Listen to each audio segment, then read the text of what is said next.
Chapter 745. Colonel Sulu, you have to take back what you just said, an officer of the Iron 7th Division said. And apologize for it.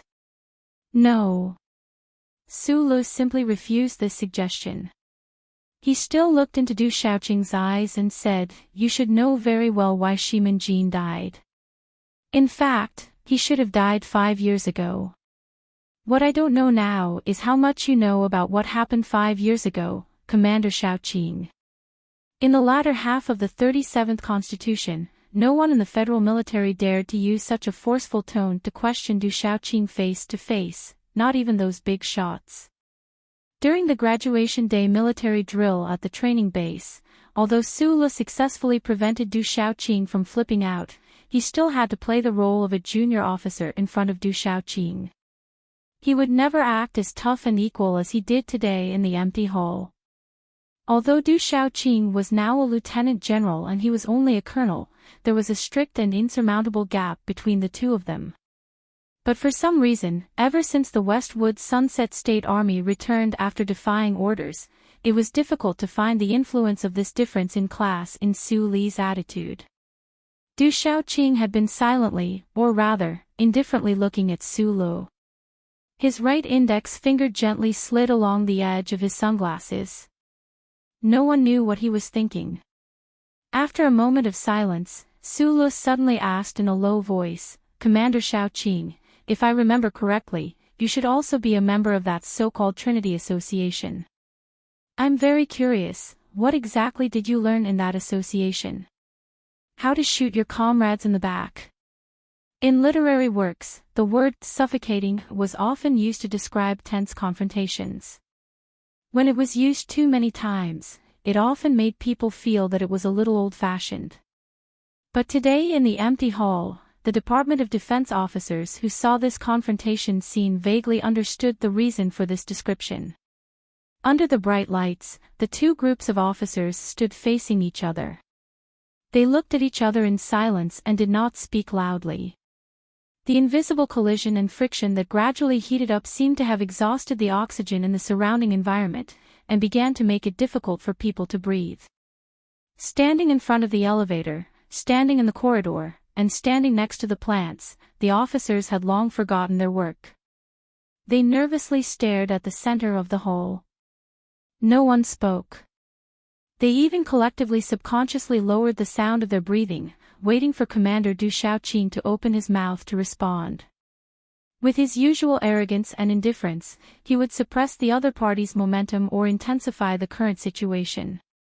At this moment, the elevator door opened with an untimely beep. A female civilian officer's documents scattered all over the floor. The officers in the building subconsciously looked over, and then cast their eyes back to the place they needed to pay attention to. Du Shaoqing still didn't say anything. Instead, it was Lu Sifu, the deputy commander of the Iron 7th Division, who was standing to his left, who provoked Su Lo in a cold voice, I heard that Shi Qinghai is dead. Su Li's pair of knife-like thick eyebrows slightly trembled. It's good that he died, Lu Sifu added expressionlessly. Su Li's straight eyebrows finally raised.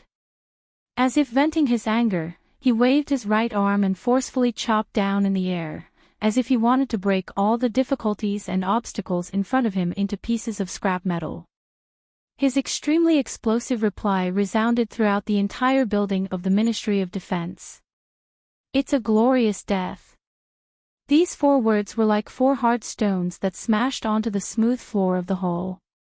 They smashed onto the insignia of the Federation that couldn't be spoken. They were suffused with a metallic luster and filled with a murderous aura. A dull sound echoed in the hall. Du Shaoqing slightly lowered his eyes and looked at the insignia of the Federation at his feet. He seemed to be feeling Su Li's emotions at this moment. In the end, he still didn't say a word. He didn't reveal a trace of emotion. He slowly raised his right hand and put on his sunglasses again.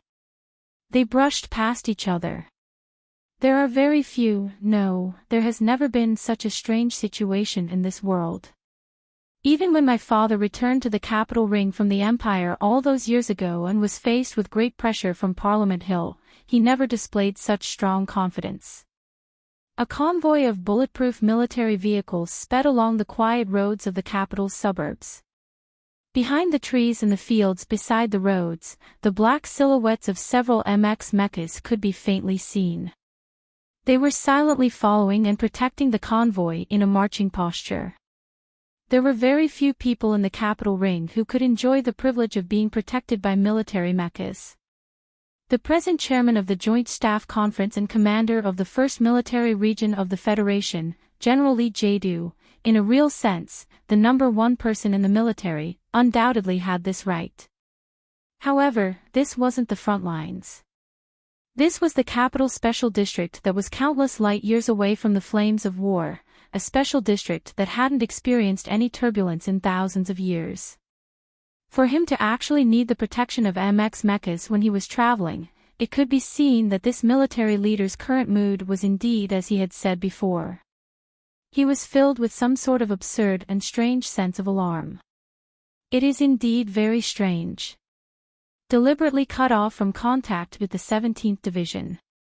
Now, he is just a mere colonel without any troops. Yet, it is precisely this kind of person who dares to walk so openly in this city with those 20 or so loyal subordinates of his. Moreover, we have no way of killing him. General Lee Jae-do gazed at the flourishing late spring scenery outside the car window and said with a gentle smile, "These young soldiers are like trees that grow freely in the spring. Neither the wildfire or the spring rain seems to be able to stop their powerful footsteps. On the contrary, it only helps them become even stronger." Of the 17 sniping points arranged, they have successfully evaded 15 of them. 2 of the sniping points have been destroyed. Sitting at the front of the car, the director of the 1st Military Region's Special Operations Room could not understand how those targets had managed to avoid these ambushes. He also could not understand why the general could still maintain such a gentle and calm state of mind in the face of such a strange situation. "I have never hoped that we could use snipers to eliminate the successor personally chosen by father. These are just some small tricks that are similar to using a tree branch to poke a bull. Through these small tricks, we can clearly see just how far he can go.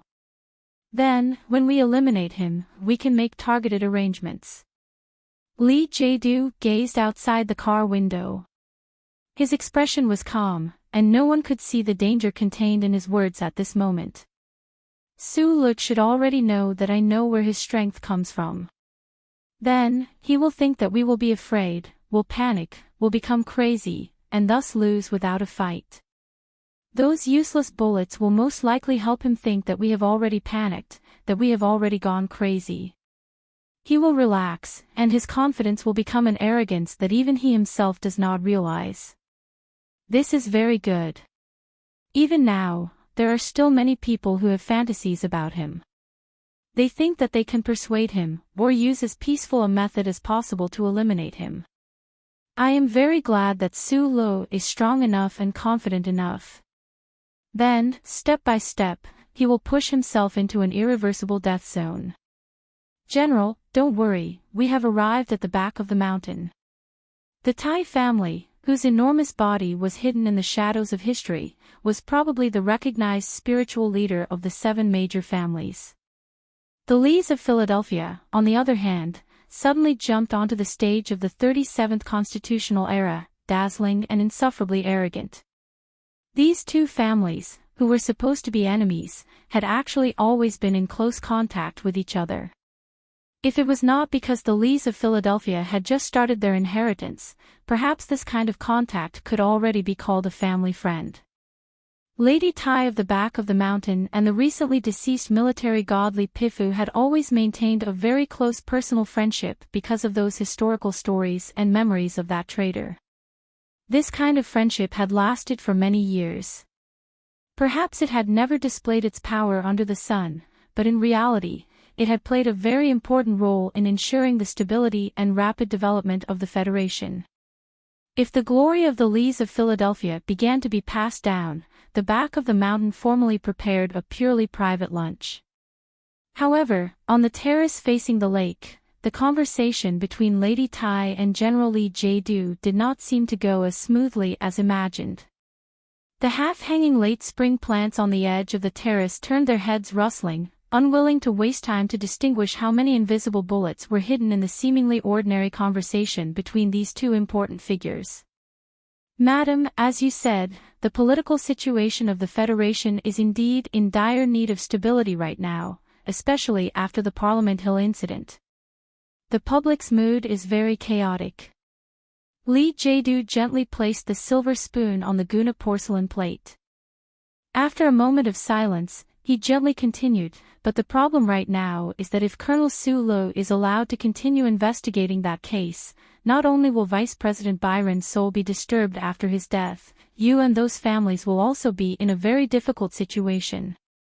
The political situation will be shaken because of this, and most importantly, the public may lose their confidence in the government because of this. With your wisdom, you should be very clear about the dangers contained within this. Lady Tai held the teacup and silently looked at the lush green hills on the opposite side of the terrace. There was a sense of tranquility and strength in her extremely ordinary appearance. Su-lo has the first-order authority of the Bureau of Proclamation, and this authority is helping him in some incomprehensible way. Lee Jae-do continued calmly, the Bureau of Proclamation has not yet found a way to deal with this authority. If you are not willing to help, this matter may really become difficult to control. Generally, actually I am not that much older than you, and now that your father has passed away, there is no need for you to still use honorifics with me. As for the issue of Su Lee's authority, the old man should have some idea of it, but since he didn't tell me before his death, I naturally won't do anything. Lady Tai turned her head and looked at Lee Jae-do. She slowly said, you have kept a low profile for 20 years, but your father's old comrades, and old friends like me, have never underestimated your shrewdness and ability. I simply do not believe that you will begin your plan before you find a way to control Su-lo. After a moment of silence, Lee Jae-do looked at the woman in front of him and said, Madam, I know very well that you need to keep Su-lo alive, and to keep people like us in the military alive as the successor of the god of war, but the problem is, you know very well that Su-lo has never sat on a forklift board. Never sat on a forklift board, this was a very accurate description of Su Lee's personality. Lady Tai's lips curved up in a trace of a smile. Lee Jae-do looked at her and continued, I believe that right now, you are very curious as to what he is saying at the press conference that is being held right now. Chapter 746. To hold a press conference at this time, it doesn't matter what he says. The important thing is that he shouldn't have said it in the first place. Lee Jae-do picked up the black curly leaf tea in front of him and took a sip. A moment later, he continued to speak gently. This proves once again that he, who has never sat on a seesaw, can never become the person who can balance the situation like you expect, no matter how good his foundation is, no matter how much my father and you favor him at the same time. He raised his head and looked at Lady Tai, saying calmly, on the contrary, he will make the Federation situation more dangerous and complicated. Unfortunately, he has this ability. No. Lady Tai smiled and replied, according to my observation, that small-eyed boy is now more mature, or rather, more vulgar. For you, for me, and for the Federation, this is an extremely good change. Speaking up to this point, the madam quietly looked into Lee Jae-do's eyes and said with a trace of extremely light, almost to the point where it couldn't be smelled, otherwise, according to his style of stubbornly resisting my pressure to kill Macklin, even if you have more than 10 mechas by your side now, he would still be foolish enough to carry a few guns and run all over the Federation to kill you. These words were extremely continuous and destructive. Lee Jae-do was slightly stunned, and his face revealed a slightly bitter smile of self-mockery.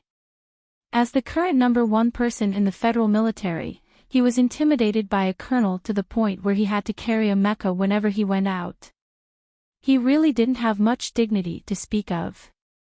From that year, when Sulu broke into the Oak State Tree Peace Foundation building, I no longer had any substantial influence over him. Therefore, regarding his problem, I think we don't need to discuss it anymore. Lady Ty's right arm lightly rested on the railing at the edge of the balcony. She usually liked to cook simple dishes, so her fingers weren't as smooth as those of other noble ladies. In the spring breeze, she slightly opened her hand, as if she wanted to grab onto something, but also as if she just wanted to feel that comfortable feeling. She gently looked at Lee Jae-do, but there was an unquestionable seriousness. What I want to know now is, after successfully weakening the Zhong family, how exactly do you plan to continue down this path? If it wasn't for Sulu informing me, perhaps I would still be in the dark. The madam laughed self-deprecatingly, shook her head, and sighed. I just said that we never underestimated your ability, but now it seems that you were able to hide in the shadows under your father's halo for so many years, patiently making such careful preparations. The so-called not underestimating is also a kind of underestimating, because for someone as strong as you, no one in the Federation is qualified to judge you. Madam, you flatter me. These people only want to do something for the Federation, Lee Jae-do replied gently. As for the worries of you and those families, there is actually no need to worry. You asked me where we will go. I can't give you a definite answer right now, because once the Federation stabilizes, the most important problem to consider is the front lines. Then, we can only take one step at a time. But rest assured, we will never touch an untouchable situation. Is this a promise? Lady Ty's eyes narrowed slightly, her gaze suddenly becoming extremely sharp. This question was extremely simple, but it definitely wasn't simple. This meant that the radical forces of the federal military would take a stance towards the 7 families in the Federation's political situation in the future. And this stance would, without a doubt, directly affect the Federation in the years to come. However, when faced with this question that carried countless implications, General Lee Jae-do's answer was actually that calm and concise. Of course. The people left the terrace and the scenery of late spring was thick. Lady Tai narrowed her eyes slightly, gazing at the lake and mountains in her embrace. Suddenly, she released an almost inaudible sigh, lightly asking in self-mockery, "Do you believe in his promises?" When soldiers become politicians, their promises don't have any meaning. Shunli quietly stood behind Lady Tai, playing a role that hadn't changed for several years. Lady Tai's brows slightly furrowed, her voice slightly cold as she said, "I like a more direct answer, not this type of dramatic tone thing." Secretary Shun keenly sensed that Lady Tai's mood was a bit bad, so he obediently nodded in agreement. The situation won't change. Lady Tai expressionlessly shook her head, stood up, and leaned against the railing, leaving no trace on her face. If they didn't want to create a situation that hasn't changed for thousands of years, why would these soldiers be so excited to throw themselves into the dark side of politics that they hated the most in the past? Once the steel monsters have their own consciousness, their appetite will become extremely greedy. Any former overlord is nothing more than a few pieces of delicious synthetic meat in their eyes. Lady Tai turned around to look at Butler Jean, who had appeared out of nowhere, indifferently saying, "Make some preparations. If nothing unexpected happens, this long-term struggle may last for many years." "Yes." Butler Jean and Secretary Shin bowed at the same time. Lady Tai didn't say anything else. Her simple order was passed down to the huge invisible empire through the hands of these 2 people in charge of the Tai family, and it would immediately start changing the direction of many things. In order to face the unprecedented challenge that might come, these families that had lived, grown, or rotted together with the Federation for thousands of years had to make some preparations. She lightly touched the railing of the balcony, looking at the picturesque landscape in silence. She really didn't understand where the militants' confidence came from. Just one Hai was enough to put them in a terrible situation, and their partners in the government were all purged and killed. Could it be because of the few troops that Li Jiedu controlled? At the end of the day, Payable was an elected president who was highly popular with the people. He had the innate loyalty of the federal army. Most importantly, outside the official residence, there was still that Sulo who seemed to never die. Who would obtain the final victory? What did Sulo say at the press conference? Lady Tai suddenly remembered this matter. For the Federation's press, Sulo was without a doubt extremely newsworthy. Whether it was the National Girls scandal that caused a lot of commotion years ago, or the countless heroic deeds that later shocked the Federation, they all proved this point. But for the Federation's press, Sulo was without a doubt the most unpopular person to interview among all the famous people in the Federation. This young colonel, perhaps inherited the style of Philadelphia's army god, had never accepted an interview in the past few years, except for the press conferences that were arranged by the president's official residence and the Ministry of Defense. So when the major media received the news that he was going to hold a press conference, they were all very surprised. Although the time of the press conference was changed again and again, the media had no complaints.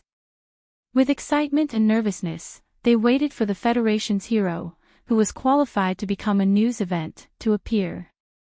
A very small number of reporters who had the most sensitive sense of smell or the most powerful intelligence source vaguely guessed that this press conference might be related to the terrorist attack that shocked the entire universe a dozen days ago on Parliament Hill.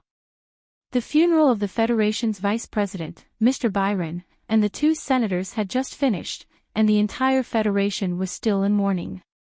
What exactly did Colonel Sulo want to do? Or rather, what did he want to say? With this sharp question in mind, when Sulo, wearing sunglasses, walked into the conference room of the George Carlin Cultural and Arts Center under the flashing lights after the press conference began, reporter Wood from the Capital Special District Daily asked without hesitation and without paying attention to Gu Shifeng, who was acting as the host on the podium. He shouted loudly, "Colonel Sulo. According to my sources, the body of Shi Qinghai, the suspect of the terrorist attack on Parliament Hill, was forcefully taken out of the police station building by you and your team members last night. May I ask if you have any explanation for this accusation? Or should I say, do you want to confirm it? Even if he was a Federation war hero, forcibly taking away the body of a terrorist attack suspect on a day when the people of the Federation were collectively mourning would not be forgiven or understood by anyone." As soon as the press conference began, a reporter asked such a sharp question, which instantly made the venue, which had just quieted down a little, noisy. The whispers were filled with the exclamations of the reporters who did not know what had happened last night. On the podium, Sulo took off the wide sunglasses on his nose bridge, revealing a pair of small but exceptionally sincere eyes. He glanced at the reporters in front of him and was somewhat surprised to find that the one who asked such a sharp question was actually Wood from the Capital Special District Daily.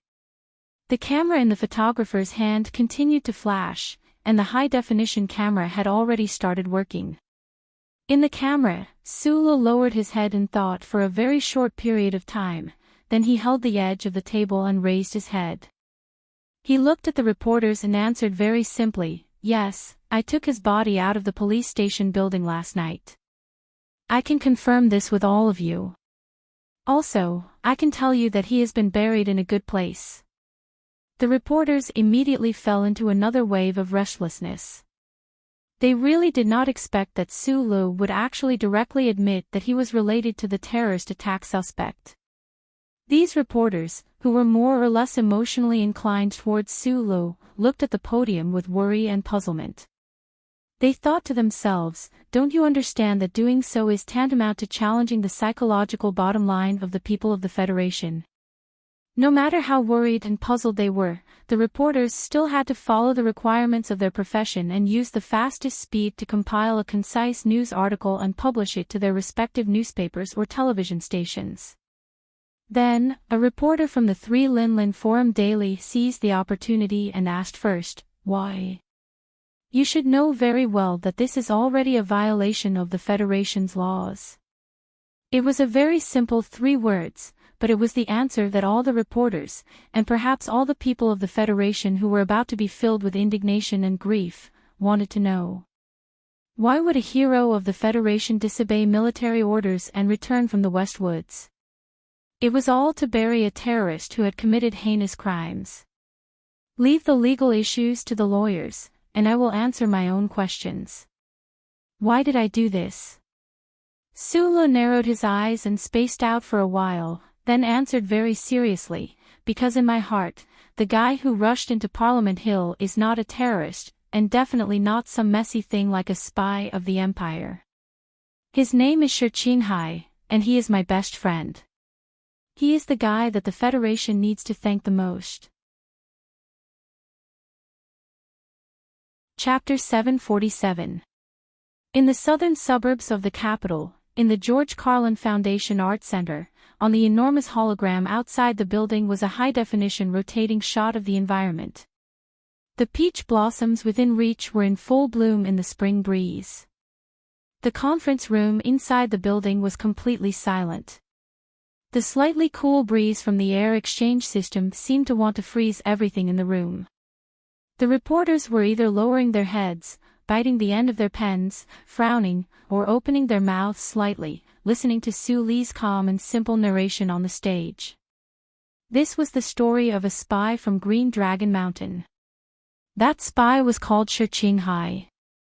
When he was young, his family suffered a calamity because of a certain large enterprise of the Federation. He used his excellent grades to enter the Capital University-affiliated high school, and then entered the first military academy to further his studies. After graduation, he was assigned to the 4th section of the Federation Investigation Bureau's Linhai branch. His future was bright. However, no one knew that as early as in school, he had already been absorbed by the intelligence system of Green Dragon Mountain's anti-government army. He became a fish in that famous deep sea that no one had ever seen. For all the people of the Federation, Shirqinghai is just a very unfamiliar name. He is just an unremarkable stranger. So when the Green Dragon Mountain Committee recognized his identity and produced evidence that he had already been fired, you would very naturally believe that he is a fallen spy with no future. So you can very easily believe the results of the Federation government's investigation. He broke into Parliament Mountain and didn't hesitate to use his life to kill Vice President Byron and the members of Parliament. He is just a deranged crazy terrorist who was bought over by some power that hasn't found a scapegoat yet. But I know him. He is handsome, confident, and gentle. His grades are so good that he can enter the Trinity Association. His pair of peach blossom eyes can charm all women. Although it sounds like I am looking for a wife for him, it is the truth. As long as he is willing, he can easily obtain wealth and status that ordinary people can't imagine. Mr. Pabre took a military transport plane and landed in Green Dragon Mountain. He completed the Great Reconciliation Agreement that surprised everyone. He was the one who completed the contact arrangements. 4 years ago, Macklin died in the building of the Huanshan Four States Foundation. He and I did it together. I believe that the WikiLeaks video released in the past year is enough for you to digest the shock brought by this news. You can also roughly understand that he once helped the Federation solve its biggest problem. Mr. President pardoned him without anyone knowing. He served as the liaison officer between the Special Forces and the Department of Defense. In the distant West Woods occupied planet, he hid in the deep snow alone, wielding the big gun that rang out in front of Parliament Hill. God knows how many Imperial officers he killed. This is the George Carlin Foundation Art Center. 2 years ago, the documentary called Team 7 won all the awards here. My teammates and I were pushed onto the stage by your cheers, and we enjoyed the courtesy of the entire Federation. In fact, Shirqinghai once fought side by side with us, and he was also qualified to stand under the spotlight, but he chose to walk into the shadows behind the lights again. There was a long silence in the conference room. It was not that the reporters did not have any questions they wanted to ask, but they could clearly tell from Su Li's expression that he had more to say. Su Lu rubbed his eyebrows and said, "As I said just now, he is my best friend. So when Mr. President authorized me to investigate the attack on the ancient bell, he, who had no obligation to take the risk to help me, once again walked into the darkness and began to pursue the clues that were about to be forgotten by people." After a short pause, he looked at the reporters who were taking notes and said seriously, "He is used to walking in the darkness, but he is more dazzling than anyone else. A person like this can't be a terrorist. I hope the people of the Federation can understand this. He has a definite reason for everything he does, and only those reasons can make him do so many things that you think are inconceivable." At this point, a reporter finally could not suppress his emotions and raised his hand to ask, "Including the attack on Parliament Hill?" "Yes," Su Lu replied. The reporters easily deduced a shocking conclusion from these words. Someone asked in a loud voice, "Colonel Su Lu, do you think that Vice President Byron and those counselors are related to the attack on the ancient bell by the Imperial fleet?" "I didn't say that. In fact, Shi Qinghai and I have been investigating this matter." Su Lu raised his head and looked at the reporter who asked the question in the corner. "That's ridiculous. It's ridiculous." The reporters were shocked and couldn't accept Su Li's words. Although the Federation had investigated the attack on the ancient bell a few months ago and seemed to have found some new suspicious points, it was really hard to imagine that the Vice President of the Federation was involved in this matter. The last investigation had to be terminated for reasons that everyone knows. Su Lu looked at the reporters and said, "At that time, Shi Qinghai and I already had some evidence, but unfortunately, we didn't have the chance to continue the investigation. According to the sources of the Department of Defense, you didn't get permission to leave the West Woods, which is a serious violation of military regulations." Reporter Wood, who had been silent for a while, held an electronic ink pen between his fingers and asked thoughtfully, "What's the purpose of insisting on returning to the capital ring, even at the risk of being punished by military law? Are you trying to clear your friend's name? Or do you want to continue the investigation that was interrupted last time?" "I will ask for a second authorization from Mr. President to restart the investigation on the ancient bell." Su Lu replied, "If there are any new findings or evidence, I will inform all of you immediately within the scope of the charter." The reporters frowned and shook their heads subconsciously. They were not satisfied with or did not agree with Su Li's vision of the future situation. "If that's the case, why did you hold this press conference before getting a second authorization from Mr. President? What's your purpose for holding this press conference alone?" Reporter Wood keenly saw the problem and continued to ask. "I want to officially inform some people." Su Lu narrowed his eyes and looked at the nearest camera, as if he was looking at the big shots in the Federation's political and military circles behind the camera. After a short pause, he said seriously, "I'm back, and I'm going to restart the investigation. Are you ready?" After the press conference ended, it was almost dusk. The second day of Su Li's return to the capital ring passed quickly and nervously. The shadows of the buildings and the red clouds mixed into a large colorful mixture, and the originally pink peach blossoms suddenly became bright red. The reporters left the George Carlin Foundation Art Center in twos and threes, but no one was in a hurry to return to the newspaper office or the TV station. Instead, they chose to call their acquaintances to the nearby tavern for a few drinks. They heard the extremely explosive news at the press conference, but there was no way to share it with anyone. They had to immediately express the countless questions in their hearts and express the shock in their minds with their colleagues. Without Su Li's clear evidence, no matter how much the media worshipped the freedom of the press, it was impossible to publish the news that the Vice President of the Federation was suspected of colluding with the Imperial fleet. This had nothing to do with the pressure of the press director in the President's residence. The integrity of the journalists required them to have evidence, and the atmosphere in which the entire Federation was mourning for Vice President Byron was an invisible ruler. Sulu did not leave the art center. The members of Group 7 were scattered around the building, controlling all the dangerous sniping points and guarding his safety outside the window in the red twilight. In the meantime, he was talking to reporter Wood in a low voice in the room. "Why did you ask me to stay alone?" Wood asked in confusion. "Because I trust you. However, I thought that Chief Editor Bob would come with you." Sulu explained with a smile, "It seems that my news popularity is still not enough to attract Chief Editor to come personally." Wood shrugged and said with slight ridicule, "In the past 2 years, you have rejected 3 of my interview requests, and now you say that you trust me. Please don't tell me that this is because we did the last interview with the war god." Suluk shook his head. After a moment of silence, he said, "Do you remember what I just said about Macklin?"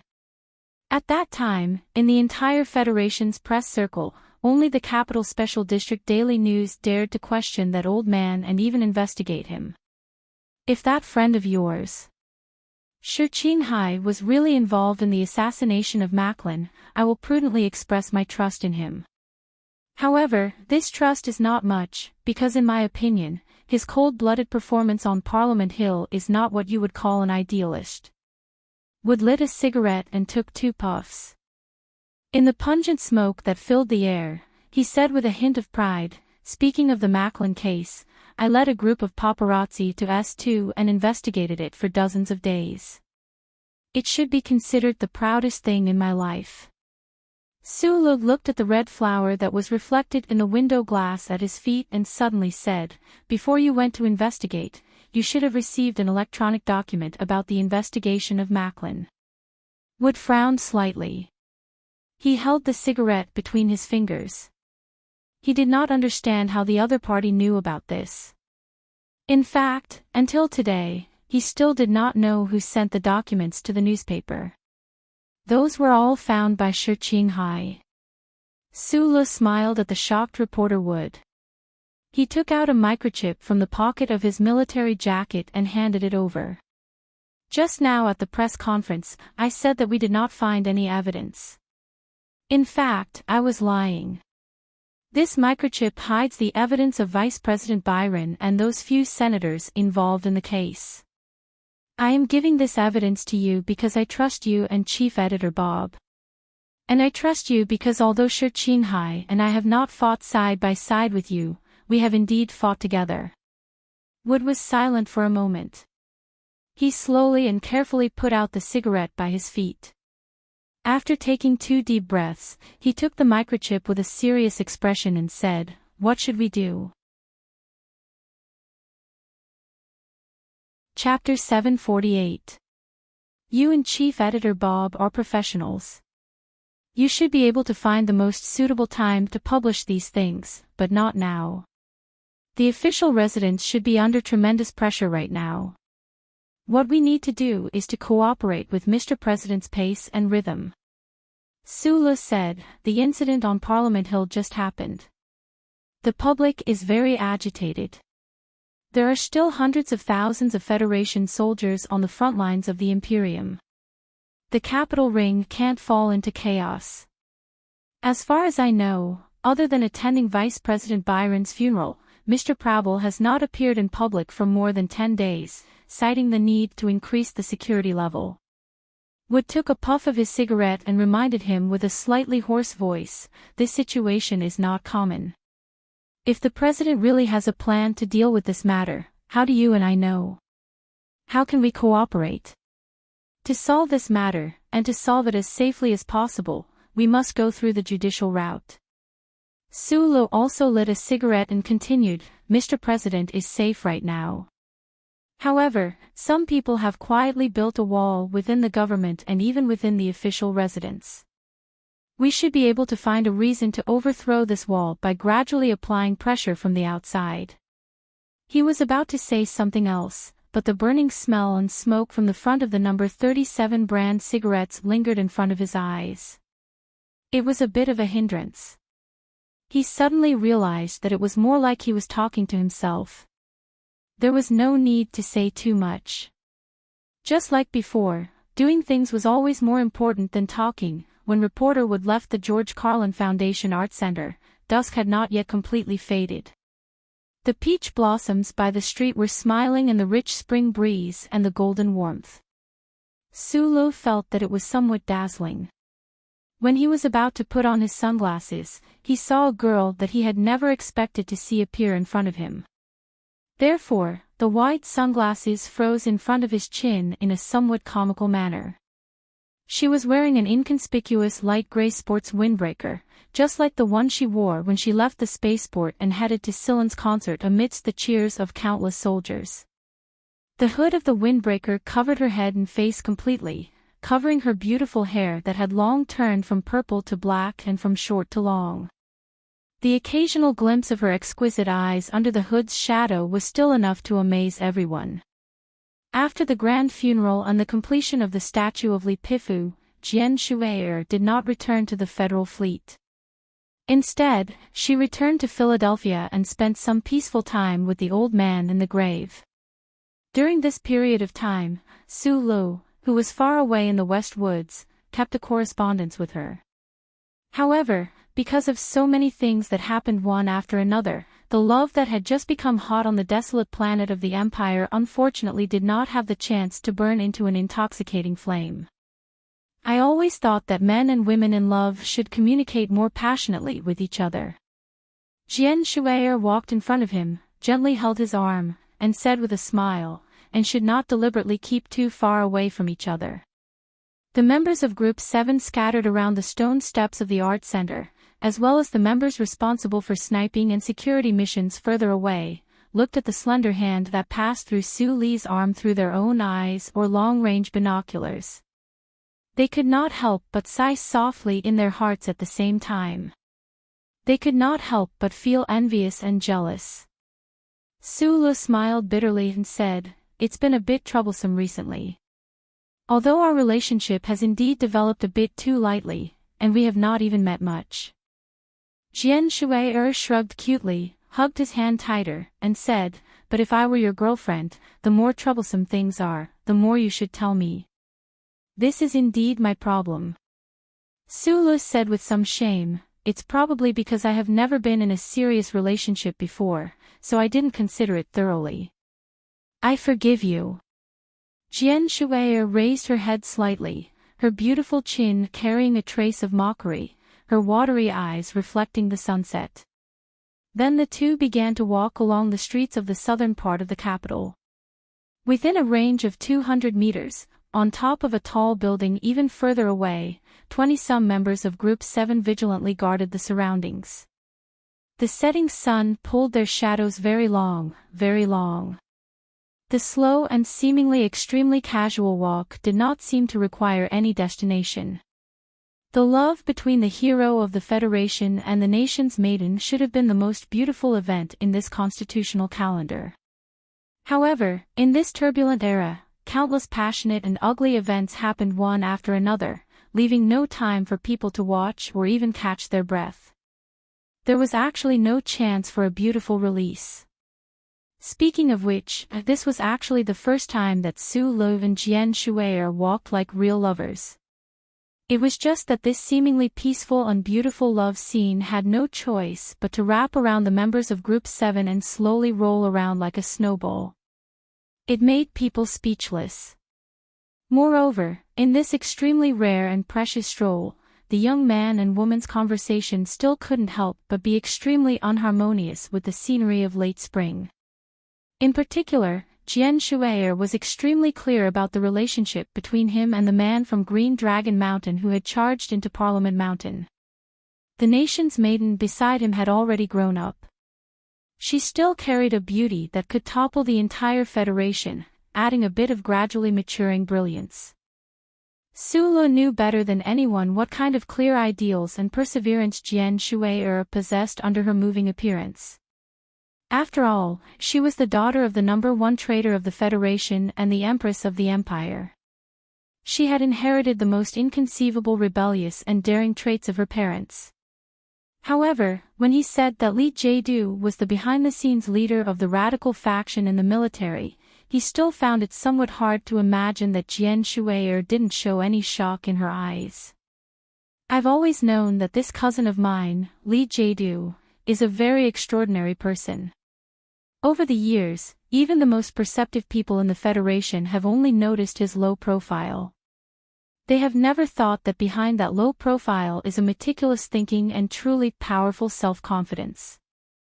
Jian Shui'er leaned on his shoulder and said softly, for such an extraordinary person to use such a long time to plan something, then the height he intends to reach must be extremely frightening.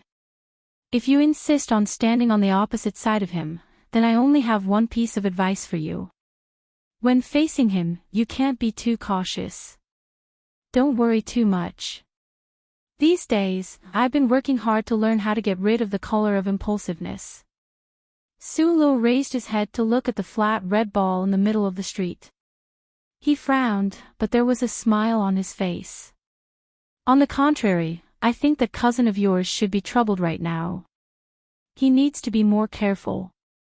How many years have we known each other? Jian Shui'er quietly looked at his face and asked. If we count from the victory concert, then it's the autumn of the 68th year of the constitutional calendar. It's been more than 3 years. Su Lu seriously thought about it, then said with a smile, of course, if we count from the time you played that little orphan girl on TV, it's been about 10 years, right? You know, I grew up watching the TV shows you acted in. I often hear these kinds of jokes that aren't funny at all.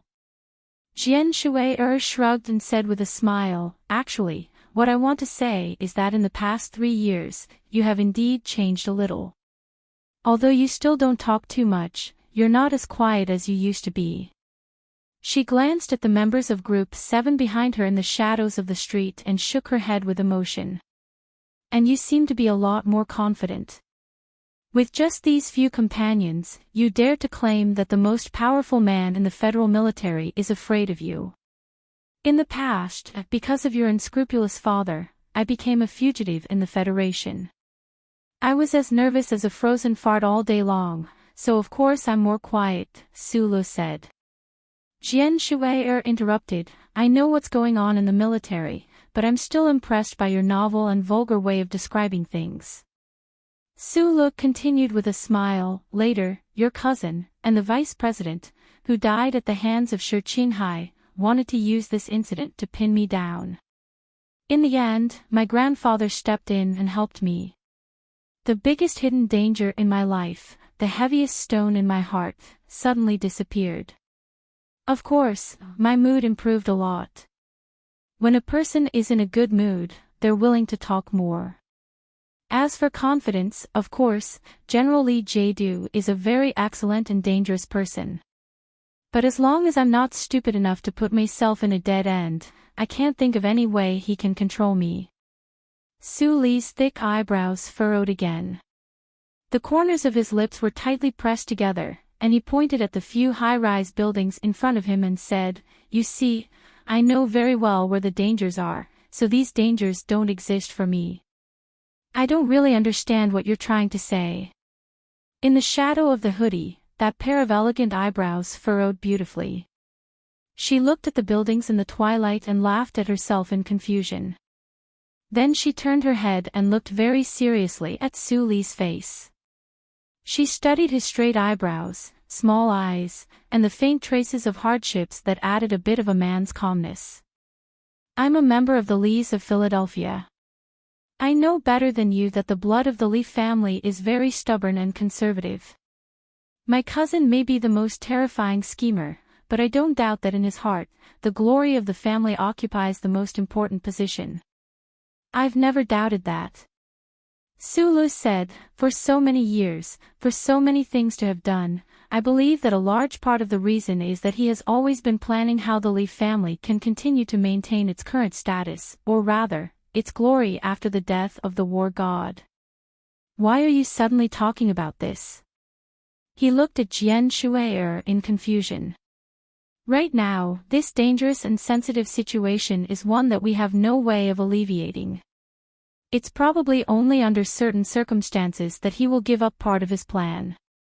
For example, he won't kill you, but instead try to subdue you. At the very least, it won't be in the next second that the entire Federation will become a battlefield full of blood and fire because of the two of you, so... Jian Shuai looked at him and smiled. Her eyes narrowed into cute moons. She tilted her head and said, "Let's get married." Hearing these words, Su Li's eyes couldn't help but narrow. Everyone knew that whenever he narrowed his eyes into two slits, it meant that he was in a relatively nervous state. Perhaps he was preparing to kill, or preparing to be killed, or perhaps preparing to get married. The stroll under the setting sun unknowingly came to a stop in front of an ordinary building. This was the marriage registration office of a certain district of the capital. The light screen above the registration office was broadcasting a poorly made picture of flowers. In this spring, a certain person's eyes narrowed like flowers. Chapter 749. In this moment of twilight, Su Lu thought of many scenes from the past. He watched her on TV, he cried in the woods of Hishi State, he went to her concert, and he thought that it was the most beautiful dream that had appeared before his eyes. He suddenly remembered that he did not meet her before the victory concert, but during that earlier concert filled with slaughter. After that, they became familiar with each other until they went on a blind date. In every similar scene, he would always think of many scenes from the past. It was not that the art appraisal in the library of Hishi State University had really cultivated a strong artistic style, but that those scenes were too deep in his mind. Let's get married. What was very interesting was that in the countless scenes that Su Lu, who was not an artistic youth, suddenly and forcefully wedged into the image of that white-robed, bare-legged, ultra-literary middle-aged man, for the peace, love, and justice of the universe, you have to be together. Be together, Master Fan of the Empire once said. Squinting at the colorful flowers blooming on the wall of the marriage registration office, Su Lu gently hugged Jian Shuai, letting the warm embrace melt into the twilight. The barbecue stall on the streets of Wangdu was filled with the smell of chives and bean rolls. The cheap black market stall had 3 extremely out-of-place bottles of expensive Wenju No. 1. The amber liquor rippled in the glasses, just like the clumsy and confused expression that Su Lu could not suppress at this moment. Xiong Linquan and a few other team members were silently eating dinner at a nearby table. They looked up from time to time, but did not sit over, because Zhou Yu was sitting at this table. And then... Zhou Yu had clearly drunk a lot. Her beautiful face was flushed. She narrowed her eyes at Su Lu and asked, "Did you guys register?" "No, this matter was too sudden." Su Lu answered very seriously, "I promised her that after this matter was settled, we would immediately get married. That hooligan must be very happy that you finally got the most famous woman in the Federation." Zhou Yu looked at her slender fingers and said, "I've never had a problem with your messy love life, as long as you don't marry that disgusting Zhang Xiaomeng." She raised her head and looked at him with slight ridicule. "What about Shang Qiu and Nan Xiangmei?" Su Lu stared at the wine glass in front of him. Suddenly, he grabbed it and drained it in one gulp. Stimulated by the alcohol, he frowned and muttered to himself, "I'm only one person. The Federation is not like Bermuda, where I can casually marry a few more." Zhou Yu frowned and looked at him. Her nose moved slightly as if he was a smelly stone in a septic tank. She said sarcastically, "You are not making a choice, but avoiding a choice. Although the effect is the same, you are not fucking manly enough. Take that national girl for example." She actually asked the girl to take the initiative to propose. "Are you a man?" She also drained the wine in her glass in one gulp and mocked, "Now that I think about it, that guy was actually more manly than you." Before he died, he still remembered the women he had messed with. Su Lu wanted to argue about who was more manly, the playboy Shi Qinghai and a useless guy like himself. He just felt that the way Suyu promoted Nan Xiangmei just now was very similar to the way Little Watermelon promoted Shang Qiu in the old mansion in the 2nd Latitude District of Sunset Province. Suddenly, a little boy's sharp cursing voice came from the table next to them. Zhou Liuhua was probably not used to the smell of the barbecue stall in the night market. He was desperately twisting his body in the arms of the nanny, crying and cursing as he kicked his legs, leaving several footprints on the nanny's clothes. Su Li's face was a little ugly. He looked at Zhou Yu and said, "Why is he so bad-tempered? Stubborn, proud, violent and cold." "Naturally, he inherited it from his evil young mother," Zhou Yu replied self-deprecatingly. "I spent too much time on the front line. I really didn't expect you to teach him to be like this." Su Lu said with a sullen face, "You'd better control him, or else I really can't help but beat him up. It's normal for little boys to be naughty. They're still young. They'll be fine when they grow up." When Zhong Huiyan was 5 years old, he already knew how to follow me in the ventilation tunnel without saying a word. Temperament has nothing to do with age. Zhou Yu stared at him coldly and said, "This is my son. I'd like to see who dares to beat him up. From a biological and legal point of view, he has 2 fathers. Now that one of them is dead, if I don't discipline him, who will?" Su Lu paused for a moment and said self-deprecatingly, "I remember the scene when I bumped into you and your sister in front of the nightclub in Linhai Province.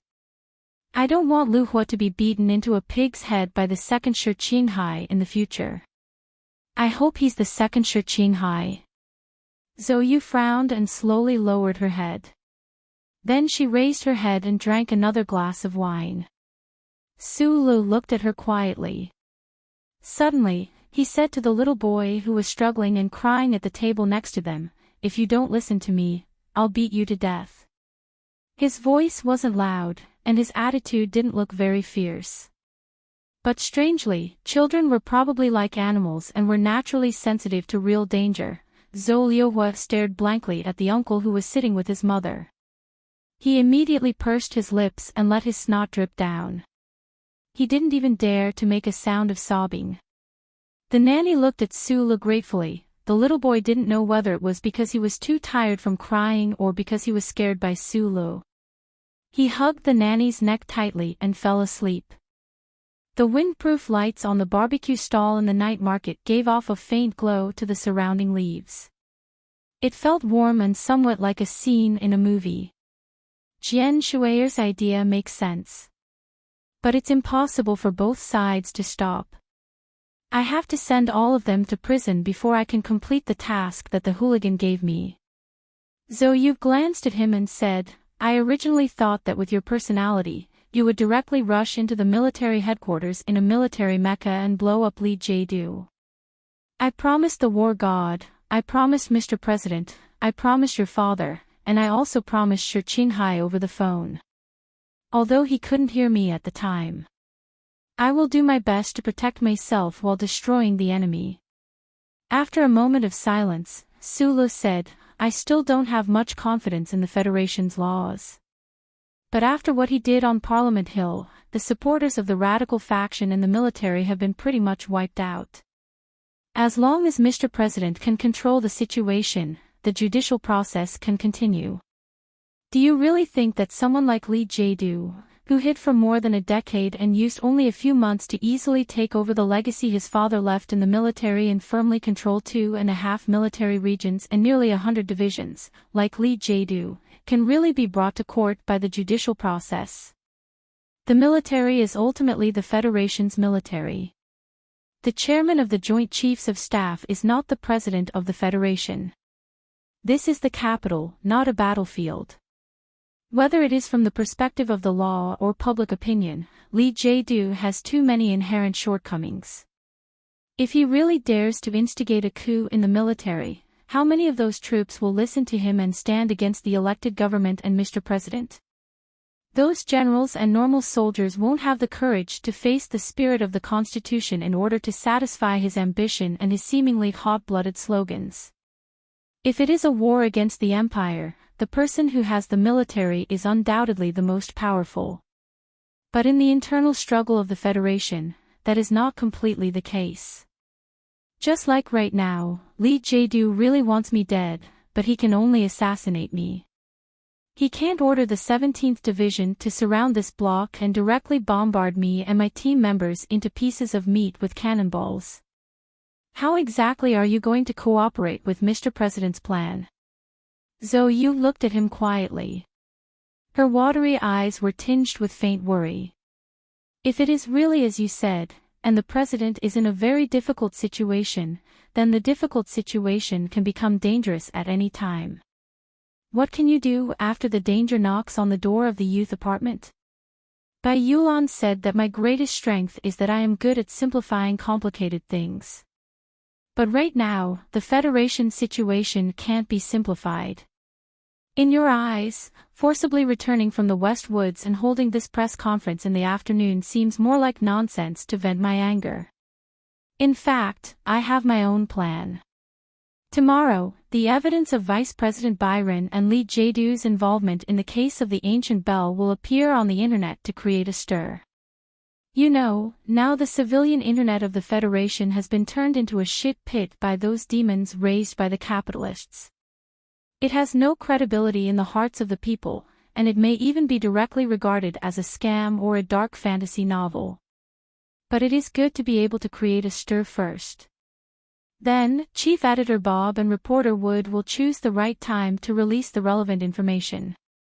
With the credibility of the Capital Special District Daily News, I think this storm will be bigger this time. The Ministry of Justice and the relevant departments, as well as the civilian agencies in the building of the Ministry of National Defense, are still under the control of the official residents. When the Federation begins to stir up a stir, Mr. President will have sufficient reason to either reauthorize me or authorize the Ministry of Justice to continue investigating the case of the ancient bell. I think even Parliament Hill will be on our side at that time. At that time, it will be General Lee Jae-do's turn to make a difficult decision. Should he wait for the investigation to end or fight to the death? Yes, he will definitely choose the latter, and I will also wait for him to choose the latter. Su-lo looked at Zhou Yu, whose eyebrows were getting tighter and tighter, and explained in a low voice, I am not good at political schemes. I will only force them to take action. I will keep an eye on the slightest change in the troops that Lee Jae-do can command. As long as they really do take action, I will stop them and get all the evidence in my hands. With this arrangement, the turmoil in the Federation can be controlled, and as long as I stay in the official residence, the most important thing, the safety of Mr. President, can be perfectly guaranteed. Zhou Yu frowned and held her chin. She suddenly felt that the knowledge she had learned over the years and the judgment and analysis ability that helped Su-lo before were all very funny. This is an idiot's logical deduction. At this moment, in her eyes, Su-lo really looked like an idiot. She said sarcastically, you said a lot of nonsense, but the most important thing is the word stop. How can you stop the fully armed federal forces? And the safety of Mr. President, how can you guarantee it? Zhou Yu spread her hands and stared at him angrily. Do you think you are the great creator who can turn thousands of armored vehicles and mechas into scrap metal with just a few words? Yes, according to the charter of the Federation, President Pabre could easily control the army, as long as the army did not have its own thoughts. But now, the key was that the army had the most invincible armed force in the universe and had started to have its own thoughts. Who could stop all this? Su-lo raised his wine glass to toast the worried girl in red. He thought to himself that he could indeed turn thousands of armored vehicles, mechas, and even battleships into scrap metal. With the support of the glory of the charter, a certain someone could do anything, but do I have to tell you this? Chapter 750. Have you thought about Li Feng's problem? Zhou Yu gently swirled the wine glass with her fingers. The beautiful amber color contrasted nicely with the terrible leek paste. I forgot, Su-lo replied. Zhou Yu looked up at him. After thinking for a moment, she said seriously, "You forced your way back to the capital ring and then came up with this so-called plan. In my opinion, it's still laughably naive, but it's only natural when you think about it. You're an engineer who's only good at dealing with machines, numbers, and formulas. It's indeed a bit difficult for you to think about these problems. At least you're willing to think about it, which means you've improved. Perhaps this is a kind of regression." Sula shrugged. "This answer is somewhat interesting. It's much better than the average speech level you've shown in the past." Zhou mocked, "Back to your naive plan. Of course, I firmly admit that if you're really the creator, then no matter how boring your plan is, it'll work. And Mr. President will definitely be happy to see this, so, Su-lo, I'll pray for you." Su-lo and the members of Group 7 silently disappeared into the night on the streets of Wangdu. No one knew where their destination was, and no one knew what they were going to do. Zhou sat at the night market stall with a wine glass in her hand. She did not say any useless prayers for a certain person. She just sat there silently, occasionally pouring the wine into her bright red lips. The strong wine almost made her red lips burn. Other than the owner of the barbecue stall, whose expression was much more numb than before, there were no other customers. The nanny carried the child to the car.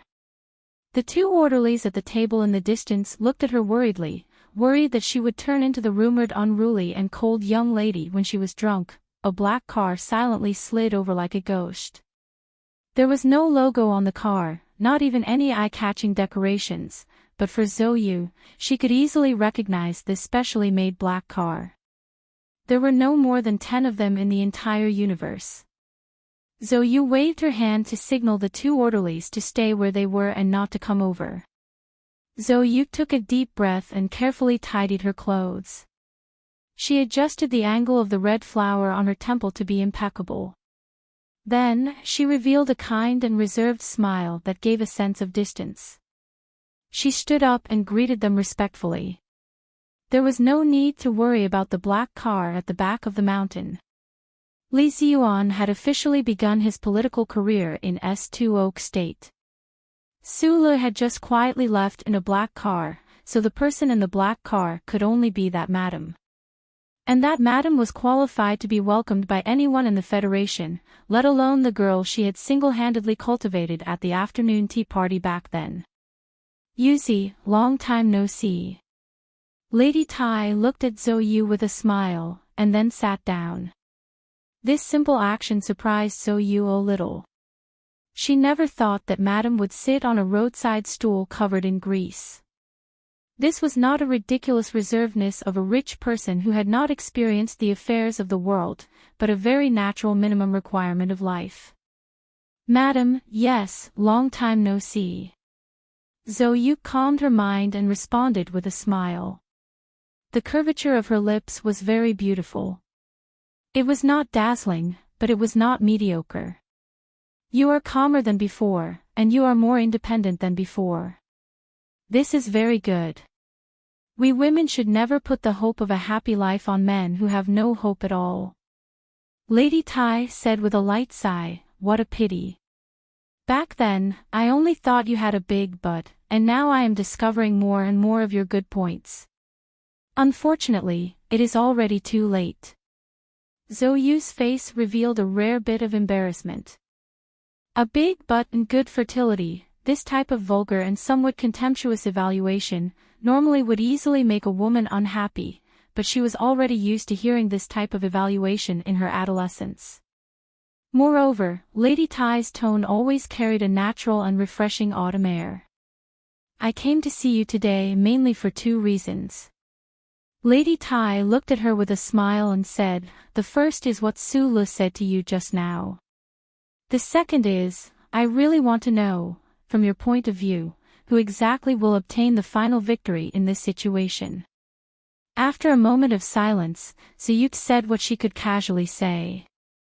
Then she furrowed her brows slightly and said, "Although I don't think Su Lo is a guy who is good at political structure, I agree with one of his judgments. Even if Lee Jae-doo's intelligence and ability is astonishing, in the end, he is not his father, Marshal Lee. Even if he is in fact the #1 figure in the federal military, he definitely doesn't have the ability to make the entire federal forces go crazy and have the prestige to dance with it. When facing the president and the government, I always feel like he doesn't have too many perfect methods to handle things.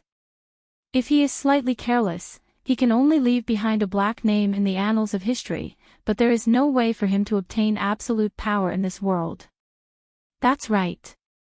Just like how you are worried about Sulu, this little guy's unreasonable self-confidence, for me, Lee Jae-doo's overly abnormal and shoddy killing, as well as his completely opposite self-confidence, is something that I am extremely puzzled about. Lady Tai's eyes drooped slightly, as if she was thinking about some very troublesome problem. With my understanding of the Lees of Philadelphia, the old man's son is definitely not stupid to this extent. In fact, the things that have happened recently have already proven his ability. Zhou Yu sighed softly and said, "Could it be that blind optimism really is an emotion that can infect each other? But the problem is that history is heavy. He can allow people like Su Lu to be naive, but he definitely won't allow Lee Jae-doo to have the possibility of being childish. History is heavy." This seems to be a topic of discussion during an afternoon tea back then. Lady Tai looked at her and said with a smile. Zhou Yu smiled reservedly, and then suddenly narrowed her eyes and asked, "Madam, you are concerned about their victory or defeat. Does that mean that you won't get involved in this chaotic battle? If possible, may I know which side you are inclined to support? Lee Jae-doo and those people in the army wanted to kill your older brother Crown Prince back then. Naturally, I won't support them." Lady Tai calmly replied, "But back then, I could even ignore Macklin, so naturally, I can also ignore these old grudges. After all, I have to admit that regardless of whether it is Lee Jae-doo or those who stand on his side, they have enough qualifications to discuss matters related to benefits and compensation with me." Zhou Yu listened quietly, not saying a word. "I won't support anyone, and I won't use benefits as a bargaining chip at this moment. I just need to quietly watch and see who wins in the end, and then ask them to cut a piece for me." This analogy might be a bit vulgar, but you know that I like to cook in the kitchen. Lady Tai said with a smile. Zhou Yu suddenly laughed, slightly raising her proud chin, and said softly, "Madam, in my opinion, the so-called quietly watching should be the biggest mistake that the 7 great families have made in these years." Lady Tai's expression froze slightly. "When those soldiers tried to kill my older brother Crown Prince in Linhai State Gymnasium, although the elders of the other families personally went to the back of Macho's mountain to explain and even shed tears to beg for your approval, in fact, everyone knew that they were gloating. They didn't do anything specific, they just watched. When the previous government carried out the Macklin project, the 7 great families still didn't do anything. You watched as Macklin messed up the Federation, and you only came out to clean up the mess in the end, trying to obtain a decisive victory. However, you didn't expect that Su Lu and Shi Qinghai directly killed that old senator, and the Bureau of Proclamation even found out that Macklin was actually a spy for the Empire. And recently, the radicals of the government and the military joined hands. They even sent information to the Empire's military department to kill Commander Zhong and his wife in Constellation. Then, the government began to vigorously harvest the West Woods. During this time, did the other 6 families do anything? No, you didn't do anything. You were still watching and then trying to follow behind the government to take a few bites." Zhou Yu's expression was calm, but there was a hint of her unique biting cold. Even in front of the most terrifying lady in the Federation, her tone was still calm and firm. "I don't understand what the legendary 7 great families are thinking. Where did your foresight go? You didn't do anything, you just watched, so now the federal military is basically going to fall into the hands of the radicals, and now, you can't do anything. You can only stare with your eyes wide open and refuse to admit it, but desperately hope that Su Lu can solve these problems." Lady Tai listened quietly. After a moment, she smiled slightly and said, Yuzi, I like you more and more, but you have to believe in one thing. For deformed existences like the 7 great families, even if they don't do anything, just watching is enough to deter others. Zoe smiled and shook her head. She said, Madam, I believe that the 72 years of history of the constitutional era will definitely be written by people like Shi Qinghai and Su Lu, who do things. The Charter Square was empty and quiet in the middle of the night. The terrorist attack on Parliament Hill a few days ago had raised the security level of the square by 2 levels. In the dark corners and in the old multi-story buildings on both sides of the square, there were countless police and special task force surveillance teams hidden. For Su Lu, these were not obstacles. The members of Group 7 were divided into 3 teams to hide in the forest behind the Windy Slope Club. Under the cover of the glory of the charter, he quietly passed through the forest and came to the back of the president's official residence. Just as Zoe said, people like him and Shi Qinghai were the most typical people of action. In the end, the so-called plan still had 2 sides, to be arrested or to arrest others, to be killed or to kill others. He had to enter the president's official residence to implement this plan. Most importantly, he had to ensure the safety of Mr. Pobre under the threat of the radicals in the military. Under the precise coordination of the Federal Central Computer, the 3-level electronic surveillance network of the Federation allowed Su Lu to quietly invade with great comfort. There was no groaning, and no one was alarmed. Then, under the nervous gaze of Miss Federation, Su Lu climbed into the boudoir of the first daughter of the Federation. He looked apologetically at the trampled quilt. The 2 whispered for a moment, and then he came to the president's study. Chapter 751. For the social system of the Federation, 5 years was a complete cycle. This was the political environment decided by the election. As for the dark-skinned president sitting behind the desk, with his outstanding governing ability and wisdom, his increasingly mature and natural political methods, as well as his deeply rooted resume, he had now obtained unprecedented support from the federal citizens. He didn't need to worry about the results of this year's presidential election. The so-called 5 years was just a normal occurrence. The silver frost in his eyes and hair could only prove that President Pobre had put in a lot of effort and care in order for the Federation to go further and obtain the final victory in the war with the Empire. 5 years ago, Tai Xuan arranged a scene for Su Lu at the Double Moon Festival Ball in Yue University. Without knowing, Su Lu arranged for the legendary Chao Chiudao from Green Dragon Mountain to meet with Tai Xuan. Together with Shi Qinghai, they indirectly facilitated the visit of Pobre, who was still a member of parliament at that time, to Green Dragon Mountain. This set a firm tone for that extremely intense presidential election. In the blink of an eye, 5 years had passed. Looking at the president behind the desk, deep in thought, Su Li's heart was still as calm and filled with joy and satisfaction as before. He was the first president of the Federation who was truly from the poor class. He came from an ordinary family of miners in Donglin. He used to be the most famous public interest lawyer in the Federation. For the sake of justice and victory for the common people, he fought to the end against those terrifying enterprises and families in the Federation. After winning the election, he chose a path that was completely different from the dark political manipulations of the past. He was more direct and passionate, with a clear and calm style. He never made ugly compromises for the sake of the overall situation. He had already proven that he was a real politician, not a politician.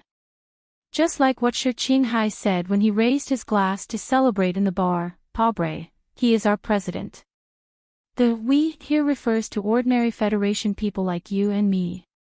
The headquarters of the 1st Military Region requested to discipline you, but the proposal was suppressed by the Ministry of National Defense. Speaking of which, when are you going to marry Minister Zhou's daughter, or are you really going to marry that national girl? When President Pobre saw Sulu standing out from the shadows, he didn't show any surprise on his face. He stood up with a gentle smile, turned off the platform in front of him, and took out 2 cups. Colonel Sulu, you are a young hero of the Federation. I don't want your messy love life to be imitated by those male students in Lin High who are obviously over-secreting hormones. What do you want to drink? Coffee, tea, or wine? Tea, thank you, Sulu replied. Although he had already confirmed that Mr. President's safety was not a problem through the old man, when he saw the dark and steady face behind the desk, Sulu really relaxed. If the military radicals really took crazy measures under pressure and hurt Mr. President, he really didn't know what the Federation would be like tomorrow. President Pobre always seemed very casual when interacting with the staff in his official residence. He looked like an ordinary leader of a work group, without a trace of the president's self-awareness. But in front of Sulu, this kind of casual expression was very natural and full. It seemed that in the depths of his heart, he had always regarded this outstanding young man as his own nephew. Probably because of the inherent thinking habits of his childhood, Sulu couldn't really be calm and natural when facing Mr. President.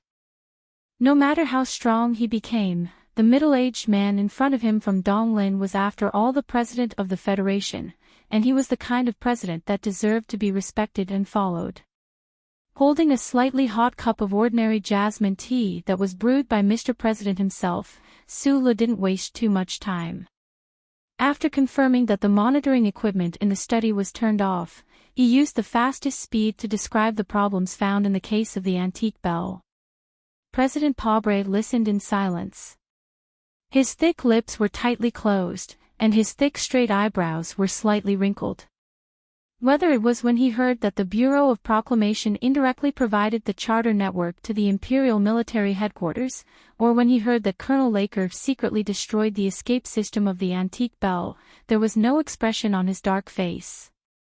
There were so many people in the Federation government who cooperated with the radicals in the military, and even his partner, the Vice President of the Federation, was involved. Perhaps this kind of terrible and sad impact made Mr. President forcibly suppress his anger into intense pain under his calm face. Sulu took out the chip and put it on the table in front of Mr. President. He said in a low voice, "This is the relevant evidence, mainly found by Shi Qinghai. It should be enough to accuse those people." President Pobre didn't take the chip.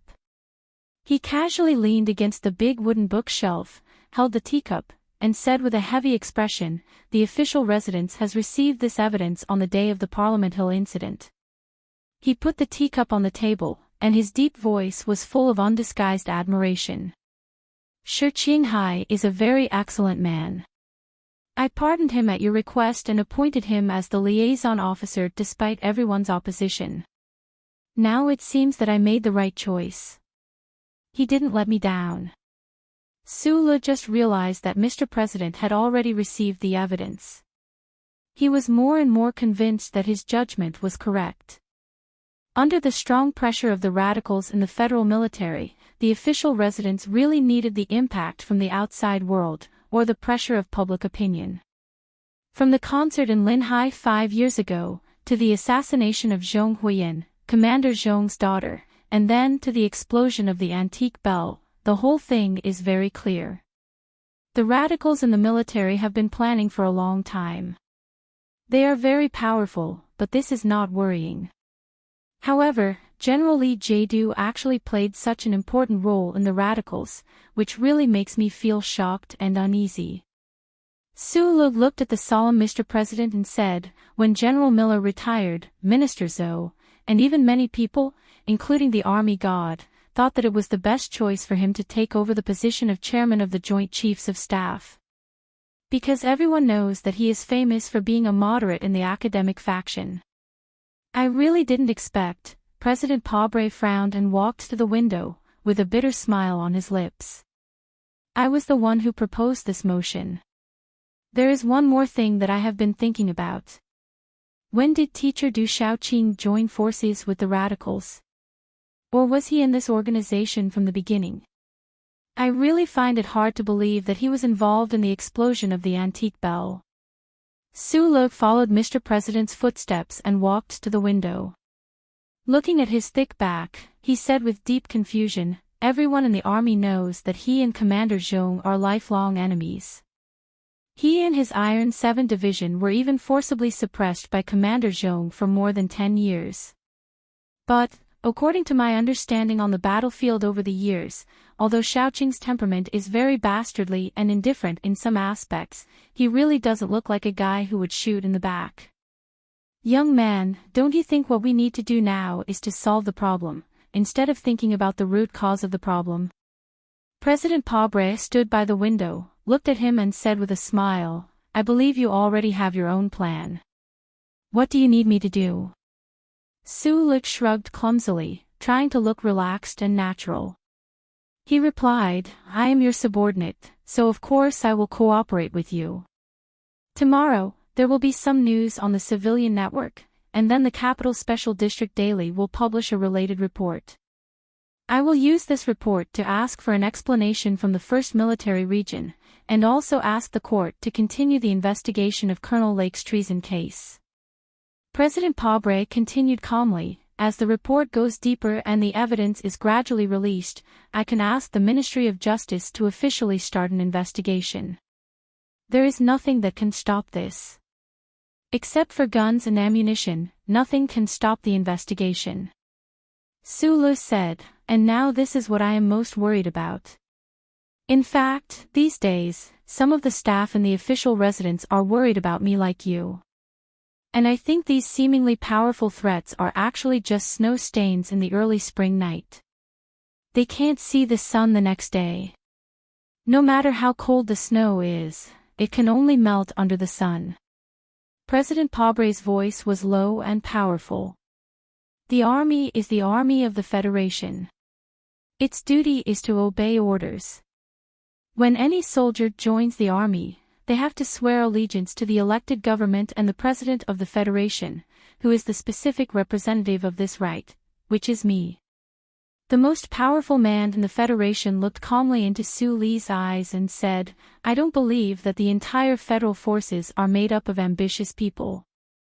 Even if some officers are blinded by profit, ordinary soldiers will not stand on their side. Without my order, no army can enter within 80 kilometers of the capital special district. I agree with your point of view. General Li Jadu may be able to convince many troops, but he can't convince every specific person, so he can only use other names to carry out hidden operations." Su-lo nodded and replied, "Mr. President, I promise you, as long as they begin to mobilize troops, I may be able to find a way to slow down the advancement of the mechanized troops." Thinking of that damn Federal Central Computer that stubbornly analyzed the specific situation every time, Su-lo silently cursed a few times in his heart. Then he scratched his head and said, "Even if I can't, I can directly arrest or kill General Li Jadu before the situation escalates." Hearing this, President Pobre's eyebrows slightly raised. He looked at him seriously and asked, "This is not the time for jokes. Are you sure you can do it? At least a 50% success rate." Su-lo silently calculated in his heart, but he didn't say it out loud. With a sincere smile that easily made people feel a sense of trust, he looked at President Pobre and said, "Please rest assured." President Pobre was silent for a long time. Then he shook his head with a smile and patted him on the shoulder. At that time, Parliament Hill was preparing to hold a special hearing on the matter of you being the student of that traitor. Now that I think about it, it should have been Byron's plan. Byron. I've known him for many years. He was very good at these kinds of political tactics on the surface. I have to admit that he was excellent. In many important moments, I even relied on his maturity and a little cunning to deal with the situation. Now that he's dead, I feel very complicated when I think about it occasionally. President Pobre and Su-lo both held teacups and stood side by side in front of the window on the second floor of the official residence. In front of them was the lawn, and further away was the street. At the end of the street was Charter Square. The view was incomparably wide, and there was no danger of being sniped. The president laughed self-deprecatingly. He picked up the teacup and took a sip without knowing the taste. He continued, "It was because of that incident that they uncovered your secret, or rather your background. Only then did I know that you were also from Donglin. Actually, I was very happy to know that you were also a rock from Donglin. I was gratified, and even a little happy." President Paubrey glanced at him and laughed loudly. Sulu looked at him and replied with a smile, "When I found out that you were from Donglin, I believe that many Donglin people felt the same as me when I thought that a Donglin person would become the president of the Federation. We all felt very proud." The Donglin region was extremely remote. Since the crystal mines had dried up, it had become even more desolate. It had gradually become a corner forgotten by the Federation. The citizens of Donglin all looked forward to leaving that planet with no obvious changes in the seasons and no clear view of the beautiful starry sky. However, it was very difficult to enter the capital ring through immigration or examinations. The quota provided by the Federation was extremely limited. However, with Paubrey being elected as the president of the Federation and Su Li's identity being exposed, there was an extremely subtle change. This pair of Donglin men, who were quite a few years apart in age, had already become the two most famous men in the Federation. The citizens of the capital ring naturally remembered the Donglin region again, as well as the especially famous Donglin rock saying. The Federation government, on the other hand, increased their support and immigration to the Donglin region. My wife returned to Donglin on my behalf at the beginning of the year. President Paubrey said, "You probably don't know how proud the people back home are of us." Sulu smiled. He suddenly sank into silence. He looked at the starry sky outside the window and said faintly, "My hometown can't see such a beautiful starry sky. I can't change this, even if I'm the president of the Federation." It's said that the president of the Federation is the most powerful man in this galaxy, but no one knows that even if the president of the Federation wants to do something sometimes, it's very difficult to make even the slightest change in this galaxy. President Paubrey looked at Sulu with an unusually solemn expression. He said, "It's really difficult to do things." There were countless agents of the Special Task Force hiding in the corners of the lawn outside the French windows. After the incident on Parliament Hill, the major organizations of the Federation increased their security levels. The security measures in places like the President's official residence were naturally extremely tight. In the rooms downstairs, the staff of the official residence were busy with their daily work. The rooms at the end of the left and right corridors were a different scene. There were many Special Forces soldiers with cold expressions. They silently lined up together like statues. They were fully armed to the teeth, and the guns in their hands glowed with a cold light. In Su Li's left eye, the armed forces inside and outside the official residence were like countless dense dots of light. Through these soldiers who belonged to the security forces directly under the capital garrison, he could clearly feel the pressure that the president had been under these days. "Mr. President, the people will understand you," he said comfortingly. President Paubrey looked at him. After a moment, he said, "It's good that you can understand." Sulu sat silently on the sofa in the study on the second floor of the official residence. His hands held the cup of tea that had already become slightly cold. He waited for the president next door to come over with the secret authorization document that was going to be given to him. He was a very patient person. Otherwise, he wouldn't have liked mechanical repair work that was extremely boring in the eyes of ordinary people. However, he didn't know if it was because the taste of the undrunk jasmine tea evaporated too quickly, or because the leather sofa, a cultural relic left behind by the previous dynasty, was too soft. It was only a moment, but it felt like an eternity to him. He continued to sit. He sat alone. He sat more and more alone, and it was getting colder and colder. Sulu narrowed his eyes. He looked at the dots of light that were scattered in various areas of the official residence in his left eye. He looked at the changes in the situation in the buildings around Charter Square further away. He suddenly remembered something that the president had just said. Without my order, no troops can enter within an 80-kilometer radius of the capital special district. The troops that suddenly appeared in the streets and alleys were definitely less than 80 kilometers away from the president's official residence. The closest one was not even 800 meters away. He raised his head and silently looked at the heavy wooden door between the study and the confidential room next door. He confirmed that the president was on the other side of the door and didn't leave. He frowned and licked his dry lips. Through the communication system next to his collar, he sent the latest order to the members of Group 7 who were waiting outside the official residence. All of you.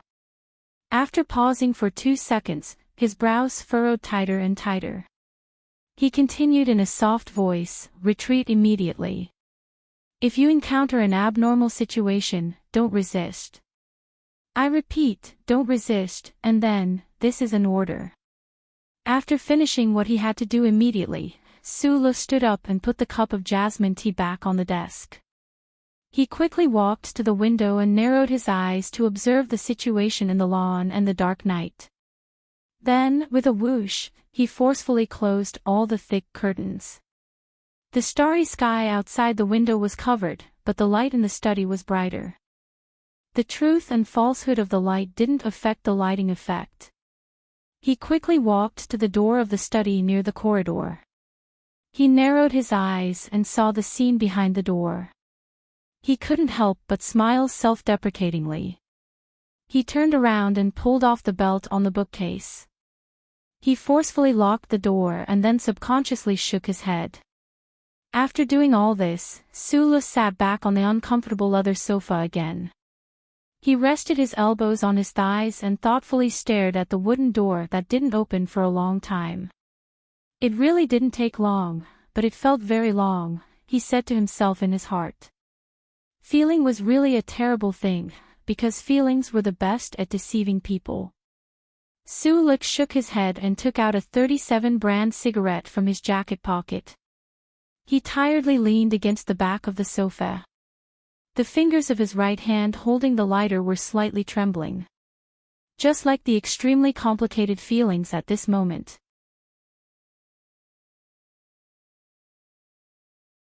Chapter 752. It was already late at night. The bustling Charter Square and the bustling Parliament Hill had become incomparably quiet. Only the group of 5 in the middle of the square were still sizing up their new comrade, puzzled as to why the god of war looked so old. Occasionally, a gust of wind would blow past, causing the green leaves on the ground to roll slowly. Because it was late spring, there was no feeling of desolation, but there was no joy or warmth either. The sudden sound of emergency brakes came from under the specially made bulletproof tires of dozens of dark green military vehicles, piercing through the silent night sky. Then, the rumbling sound of armored vehicles blended into the sound, waking the rich people around the square from their dreams. Some people walked to the window in confusion and looked at the armored vehicles and military vehicles that were quickly dispersing around the square. They watched as the densely packed fully armed soldiers quickly rushed into many important buildings, including the Ministry of Finance. They couldn't help but be shocked. This was the capital special district, and shocking scenes rarely happened. What was going on? What did this troop of unknown origin want to do? In a short period of time, a large screen appeared above a military vehicle in the middle of the troop. The words, drill, were silently displayed on the screen. At the same time, many soldiers began to enter the building to explain to the panicked people. It turned out that this was a special military drill in response to the attack on Parliament Hill. Of course, this was not a military drill. When the members of Group 7 scattered around the presidential residence received Su Li's order through the communication system, they knew that there was going to be a big problem today. Gu Shifeng frowned and combed her sweat-soaked hair with her chubby fingers. She didn't know how to respond to the leader's order. After receiving the order, the communication system automatically shut down. They didn't know if Su Lo was still in the presidential residence, nor did they know what had happened to him. What should we do? Xiong Lingquan's buzzing voice sounded from the system. It was an exceptionally violent and impatient voice. Should we storm into the residence and take a look? Don't you think it's a little too difficult for us to storm the president's residence with just 20 people? Gu Shifeng mocked, then frowned and said, let's retreat. This is the leader's order. Retreat again. Withdraw my ass. The angry voices of the members of Team 7 could be heard from the communication system. Someone said in a low voice, every time we are about to fight, the boss always wants us to retreat and take over the work himself. That time in 3320, that time in the Empire. What the fuck, are we really useless shitstirrers? Gu Shifeng understood the feelings of her team members. Everyone knew that Su Lo would abandon his team members to play the role of a lone hero because he was worried that something would happen to his team members. However, no one could accept that they couldn't help Su Lo. Boss doesn't like to play with us. What can we do? He was hiding in the bathroom on the second last floor of the Ministry of Finance building. He was in charge of communication with the entire team. After a slight pause, he returned to his role as the temporary commander and said in a deep voice, everyone, quickly retreat. I repeat, quickly retreat from your current positions. Remember, this is an order. A soldier's duty was to obey orders, so the federal forces had to listen to Mr. President's orders. However, for Team 7, Su Lo and Bai Yulan's orders were irresistible. Therefore, no matter how angry, worried, and unwilling they were, the team members still used the fastest speed to pack up their equipment and prepare to retreat from their positions. At this time, Gu Shifeng, who was destroying the 24-hour electronic data, heard the screeching sound of brakes coming from the ground. Through the window of the bathroom, he saw the endless stream of troops coming from the streets. His eyes narrowed, and he finally understood why Su Lo ordered them to retreat first. Of course, this was not a drill. This was a standard military operation. In the face of more than 2,000 elite soldiers of the Federation, as well as those heavy firepower armored vehicles that were ready to attack in the night, no matter how strong Group 7 was, they were just a small wooden boat in front of a huge wave. How could they resist? Gu Shifeng stared at the Federation soldiers charging toward the Ministry of Finance building. Suddenly, he pointed at the metal button on his left sleeve and said in a deep voice, I repeat boss's order again. No resistance. No resistance. This was a secret military operation with an extremely high level of confidentiality. This military operation mobilized the 3rd Military Region's Iron 7th Division, the Capital Garrison Division's 2nd Division, and the 1st Regiment's elite and loyal troops. Before the operation began, only the highest military officers of these 3 troops knew the specific details of tonight's operation. This secret military operation relied entirely on verbal orders. There were no radio calls or electronic files. The troops didn't even activate the military command system, nor did they use the mechas. Even the remote control systems and chips in the armored vehicles and military vehicles were completely dismantled. There were no orders in the air, no electrical noises unique to the command system. There were only standard field hand gestures and manual light screen adjustments. More than 1,000 Federation troops, like a black mass of silent ghosts, quickly took control of all the passages around the president's official residence. Sporadic gunshots came from the southwest corner, and then it quickly returned to silence. A staff officer in the army suppressed his strong puzzlement and doubts about the military operation and quickly ran to a military vehicle on the street. He lowered his body and said, "We have captured 8 illegal armed soldiers, which is 14 less than the plan. We are still searching for them. I don't know why, but none of the captured soldiers resisted. Also, the Capitol Police Bureau has sent officers over. The Ministry of National Defense is asking us what we are doing. The car window slowly rolled down, revealing Du Shaoqing's expressionless and extremely cold face. He looked at the Charter Square in the night and didn't care about the questions from the Capitol Police Bureau and the Ministry of National Defense. He gently pinched the leg of his sunglasses and asked, "What was that gunshot just now?" A member of the 7th group tried to escape by jumping over the wall and was shot in the leg by the sniper of the 1st group of guards. "Is he okay?" "It's not a big problem." "Not bad." Du Shaoqing pushed open the door and walked out. He said, "I still insist that those guys can't be considered real soldiers. But during the war with the Empire, those guys have proven their combat strength. The troops need them alive. Since they didn't resist, pay attention to their personal safety." "Yes, sir." The staff officer looked at the commander who was walking in the direction of the president's official residence and shook his head in confusion. After finishing the cigarette, Su Lo lit another one. Watching the flame gradually spread over the 3 words, Su Li's eyes narrowed. He took it in front of him and carefully examined it, as if he was trying to find a secret that he couldn't understand no matter how much he thought about it. Time ticked by, but no one pushed open the door of the study, which was next to the corridor. Only the sound of heavy footsteps could be heard faintly. Sitting on the sofa, he stared at the burning 37 brand cigarette, shook his head, and cursed a few vulgarities about Didi. Without the old man's help, Su Lo could accurately judge that the soldiers outside the door must be fully armed. They wore hard bulletproof vests, heavy transparent bulletproof helmets, and held dangerous high firepower guns in their hands.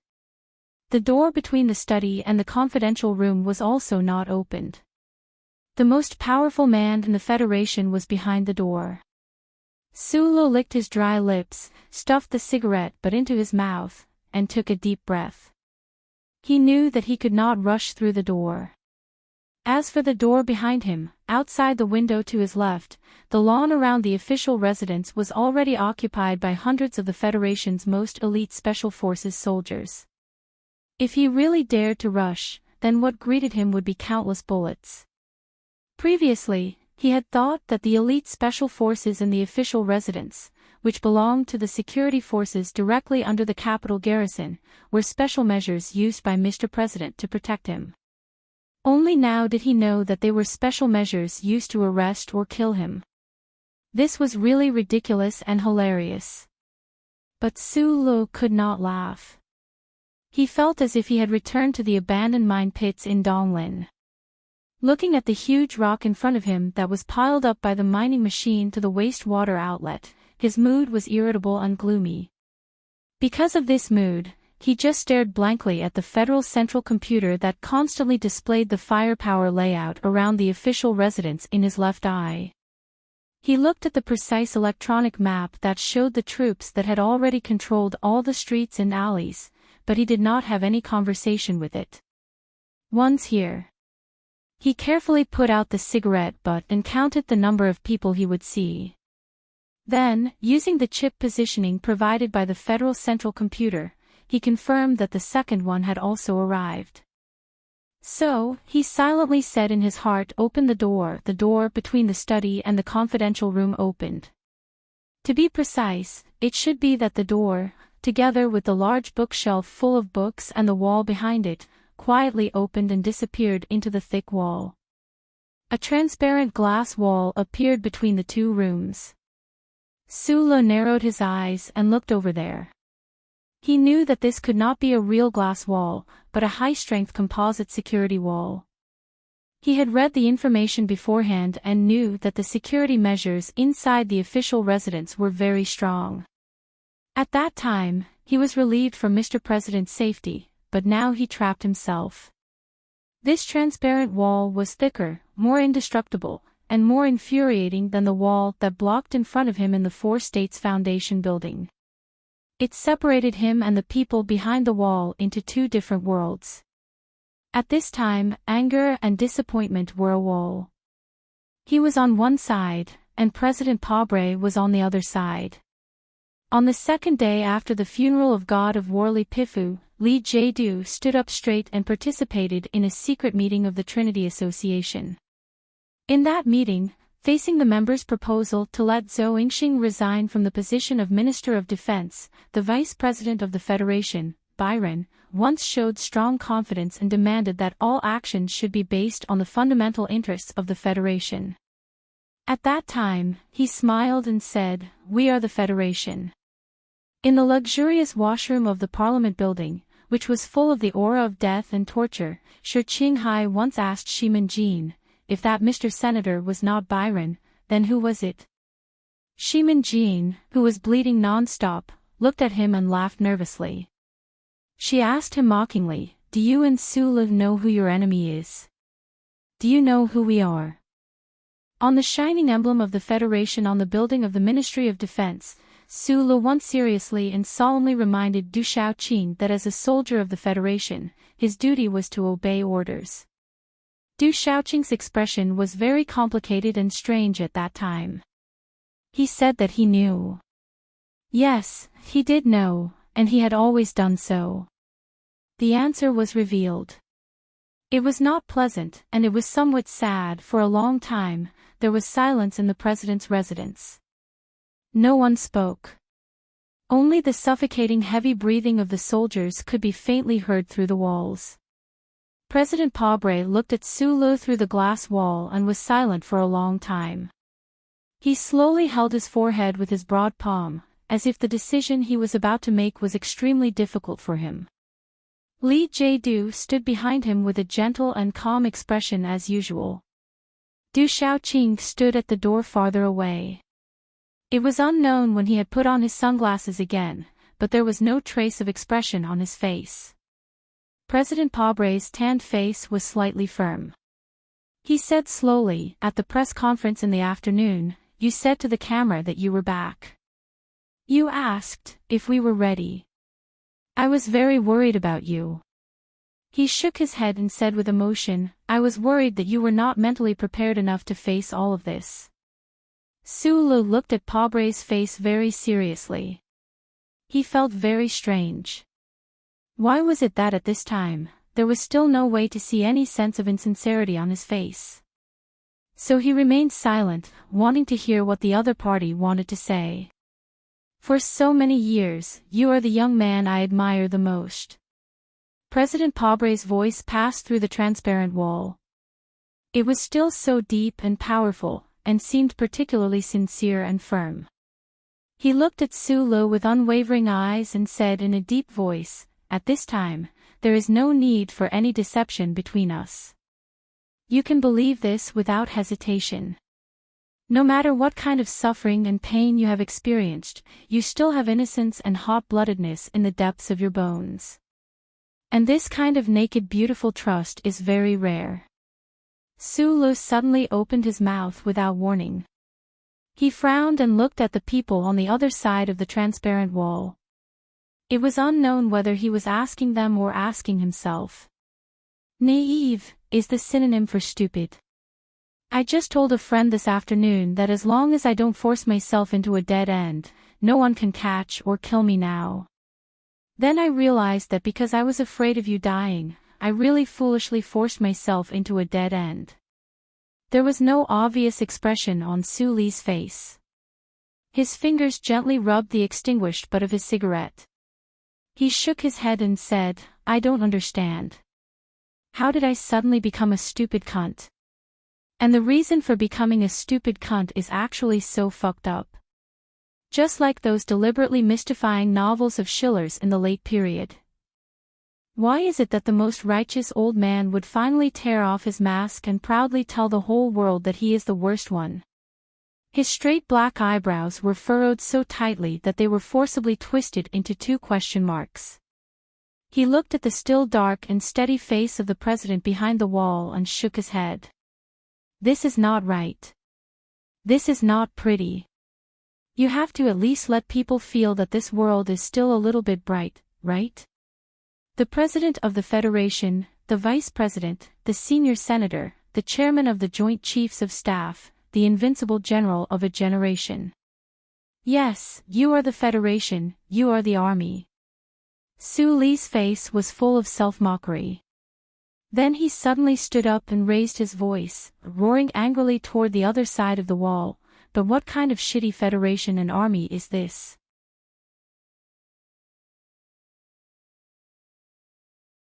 Chapter 753. For Su Lu, his world had reached its most dangerous moment. This kind of danger had nothing to do with life and death. It was only related to the collapse of something. Therefore, he was forced to let out an angry roar, but this roar was definitely not his final groan. After returning from Sunset Province in the West Woods, he went to the Charter Square to look at the candlelight. He went to the hospital to look for a nurse to fulfill Mr. Sher's last wish. He went to the tomb to be silent. He and Zoyu ate barbecue on the street. They were silent and relaxed. Unexpectedly, he did not go crazy. The reason for this was that he was very confident in this world. When the glory of the Charter was on his shoulders, when the President of the Federation was in his official residence, no matter how evil and dark the forces were, they were actually just a bunch of clowns to Su Lu. In the end, he realized how pathetic he was. He realized that he had been deceiving himself and others. He was actually the saddest clown. If this world could be simply divided into good and bad, he would never have thought that President Pobre was a bad person. The reason why he had such a firm belief was probably because he had never thought, or did not dare to think, or did not want to think at all. He, Shi Qinghai, and many others sincerely wanted to protect this world. It turned out that justice and light would not always prevail in this world. This was also a case of if. If what they were protecting was justice and light. This was the best era. The Federation finally had its first civilian president. The government and Green Dragon Mountain finally achieved a great reconciliation. Tens of billions of people were motivated and united. The frontline troops were winning one victory after another. But this was also the worst era. The most cold-blooded, ruthless, and dirty political murder. The most ambitious and ruthless plan. The military generals who had guarded the western border for the Federation for many years were ruthlessly sold out to the Empire's fleet. And the people who planned all this were the most important people in the Federation's government and army. It was actually the president who was infinitely loved by the people. Su Lu silently looked at the solemn face of the president behind the transparent wall. He thought of many things in a very short time. He vaguely realized that the president did not kill him immediately. Instead, he took the risk to stay and have a face-to-face talk with him. What kind of talk would they have later? What should he insist on? I should probably persevere. Would he say, is what you think justice is justice? These questions could be analyzed in detail. There was no conclusion to the debate. But just like last year in the Empire's White Courtyard, I conducted a psychological analysis of the princess. I am not a moralist. I am a selfish youth who seeks the meaning of life and happiness. What I have defended and will defend is not morality and justice, but what I think is right. Since that is the case, I will naturally persevere and stubbornly continue to be selfish. Only in this way can I be happy. Su Li's thoughts, which were moving at a high speed like the chaotic particles erupting from the crystal engine of a space battleship, flashed through his mind in an extremely stimulating manner, causing him to feel waves of pain between his eyebrows. Then, miraculously, he quickly calmed down, and there was not a trace of anger on his somewhat wooden face. Mr. President, just now, the two of us were looking at the starry sky above our heads by the window and talking about the hometown of Donglin. Su Lu gently stroked the bracelet on his left wrist with his right hand behind his back. He recalled the words signed by Kant on the surface of the bracelet. He looked down at the suede carpet in front of his feet and asked, "You trust me so much, and you trust you so much? You are not afraid that I will find out something and kill you directly on the spot?" President Pobre laughed. His thick lips appeared particularly sincere under the light. Although you have killed many people, I have never thought that you are a person who likes to kill indiscriminately. Sulu, no matter what, my trust in you has never decreased. So there are 300 fully armed soldiers outside waiting to shoot me into minced meat. Sulu laughed self-deprecatingly. He pointed his finger behind the door and looked out the window. Even the field army has been pulled into Charter Square. Mr. President, I am flattered by your trust in me. The fact that you can calm down so quickly at this moment really surprises me. President Pobre frowned slightly and looked at him with a smile on his lips. Sulu was silent for a moment. In such a tense and dangerous moment, he sat back down on the leather cultural relics sofa and replied softly, all the anger of humans comes from their incompetence. If that is the case, why should I be angry? All the anger of humans comes from their incompetence. This sentence is very interesting. President Pobre nodded. He calmly looked at Su Li's face and said, it seems that you still think that you have enough ability to face all this. Well, I will not comment on this, but since you are calm enough, I think you must want to know the story of us people. Su Li did not answer. Even if you don't want to know the story, I still have to say it, because I really want to convince you through this story. President Pobre smiled slightly. He slowly stroked his broad palms on the table and looked at the spring night outside the window thoughtfully. At this moment, a spring rain fell without warning. It hit the window on the second floor of the president's residence and made a soft pitter-patter sound. Then, it was slowly pulled into traces by gravity, and the moisture seeped in through the window. The beautiful rain seemed to know that it was not a good time. It quietly sneaked into the clouds and came to the ground. It kindly moistened the dry and cold air in the room between the men who were hugging each other. In the soft sound of the rain, President Pobre was silent for a moment. He pursed his thick lips and said in a loud voice that was slightly tired and hoarse, how a person should live their life is a question that everyone has to think about. When I was young and looked at the dark sky above my head on the slag heap of Donglin, the dream I could hold was to get rid of this planet that made it hard to breathe, go to the capital ring to study and work, and then get the immigration quota. Sulu listened in silence. His right hand tightly grasped the right pillow of the sofa. He remembered that his dream was to become a warship mechanic or to work in the Capital Ring's motor company. As time passed, his original dream now seemed so quiet and humble. The story told by the president was very simple. At the beginning, it answered the biggest question in Su Li's heart. If the terrorist radical organization that had been secretly planned for decades and finally gradually controlled the government and the army was the evil design of the geniuses from the Trinity Association, then President Pobre came from the Donglin region. His life experience seemed to have no connection with the Capital University-affiliated high school and the first military academy of the Federation. Why was he involved in such a huge plan? Why were so many geniuses in the Trinity Association willing to shed blood for him, take the blame for him, and block bullets and rumors for him to become the real number one person in the Federation? That tavern was called Santa Fe. I heard that it was a religious brand from Bermuda. At that time, I only had about 200 Federation coins, but when I passed by that tavern, I still couldn't help but go in and have a drink. Li Jadu stood aside with a smile and slowly added, Santa Fe is most famous for the religious blood wine that was smuggled from Bermuda. Yes, that was what I drank at that time. When President Pobre talked about this past, he couldn't help but laugh loudly. He waved his broad palm in front of him and said, in the end, I drank too much and spent all of my 200 Federation coins. That was half a month's rent for you and your sister-in-law, Li Jadu said. At that time, because of the pollution case of Shika Pharmaceutical Company, I was fired from the law firm for the first time. My wife and I carried boxes and wandered everywhere. It was rare for me to borrow half a month's rent. I shouldn't have gone to the tavern to get drunk, but I always thought that I continued to do the right thing. Speaking of this, President Pabre's thick eyebrows furrowed. This unpleasant memory had now become a kind of spiritual wealth, but he still didn't forget the impulse and the unique grief and anger of a young man when he stepped into that tavern.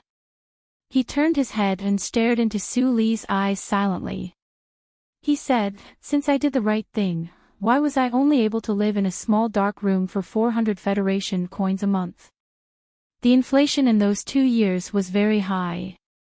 The conditions of a small dark room for 400 Federation coins were indeed very poor. Li Jiedu shook his head and added with a smile, while Du Shaoqing, who was standing at the door, still had an indifferent expression on his face and didn't take off his sunglasses. President Pabre looked into Su Li's eyes and said calmly, "Santa Fe is outside the west gate of Capital University, and the first military academy is just 1 street away." A poor lawyer in dire straits didn't dare to go home because he drank all the rent that his wife needed the most, so he could only stay in the tavern and look for opportunities to pick up money on the ground. Of course, this is a joke. Li Jiedu smiled warmly and said to the president, "You're a bit emotional today. Let me explain." He looked at Su Lo and said calmly, "At the time, the Trinity Association was having a meeting in the tavern. Byron, I, and a few of the current middle-aged people and even the old people, as well as the young people back then, were caught in a fierce argument about the political, economic, and history of the Federation. You know, those who are qualified to enter the Trinity Association have enough right to be proud. They all have their own views about the world, and no one can convince the other. But we basically came to a consensus. If the Federation is to continue to develop, the 7 great families, these abnormal existences, must be eliminated." Li Jiedu's eyes drooped slightly, and he said softly with a smile, "This is the wild imagination of the young people, but you have to allow the young people the right to be wild." But how to do it? We began to quarrel fiercely again. The quarrels of so-called geniuses sometimes often fall into a state of fantasy. At the time, we didn't have the courage to pick up guns and go to war with those families and politicians. We just liked to quarrel, and through quarreling, we found some kind of courageous pleasure. At this time, in the corner of the Santa Fe Tavern, a drunkard suddenly stood up. His skin was dark, and he reeked of alcohol. I don't know when he heard our discussion, but he directly pushed open the door to the private room and looked at us, this group of proud people, and started cursing. It only took him half an hour to convince all the proud members of the association, including me. If we want the Federation to go in the right direction and want to eliminate the 7 great families, then we must seize politics and the power above politics at all costs. That is, the power of violence. After that, everything started in a small tavern called the Santa Fe Tavern. In this tavern, a group of geniuses of the Trinity Association were directly convinced by a drunk black man to carry out some great or crazy plan. President Pabre slightly frowned and recalled with emotion, "In the tavern, I didn't pick up that month's rent, but picked up a group of abnormal geniuses whose average IQ was much higher than mine." Li Jiedu raised his head, looked at Su Lo and said with a smile, "You see, this is how history changes."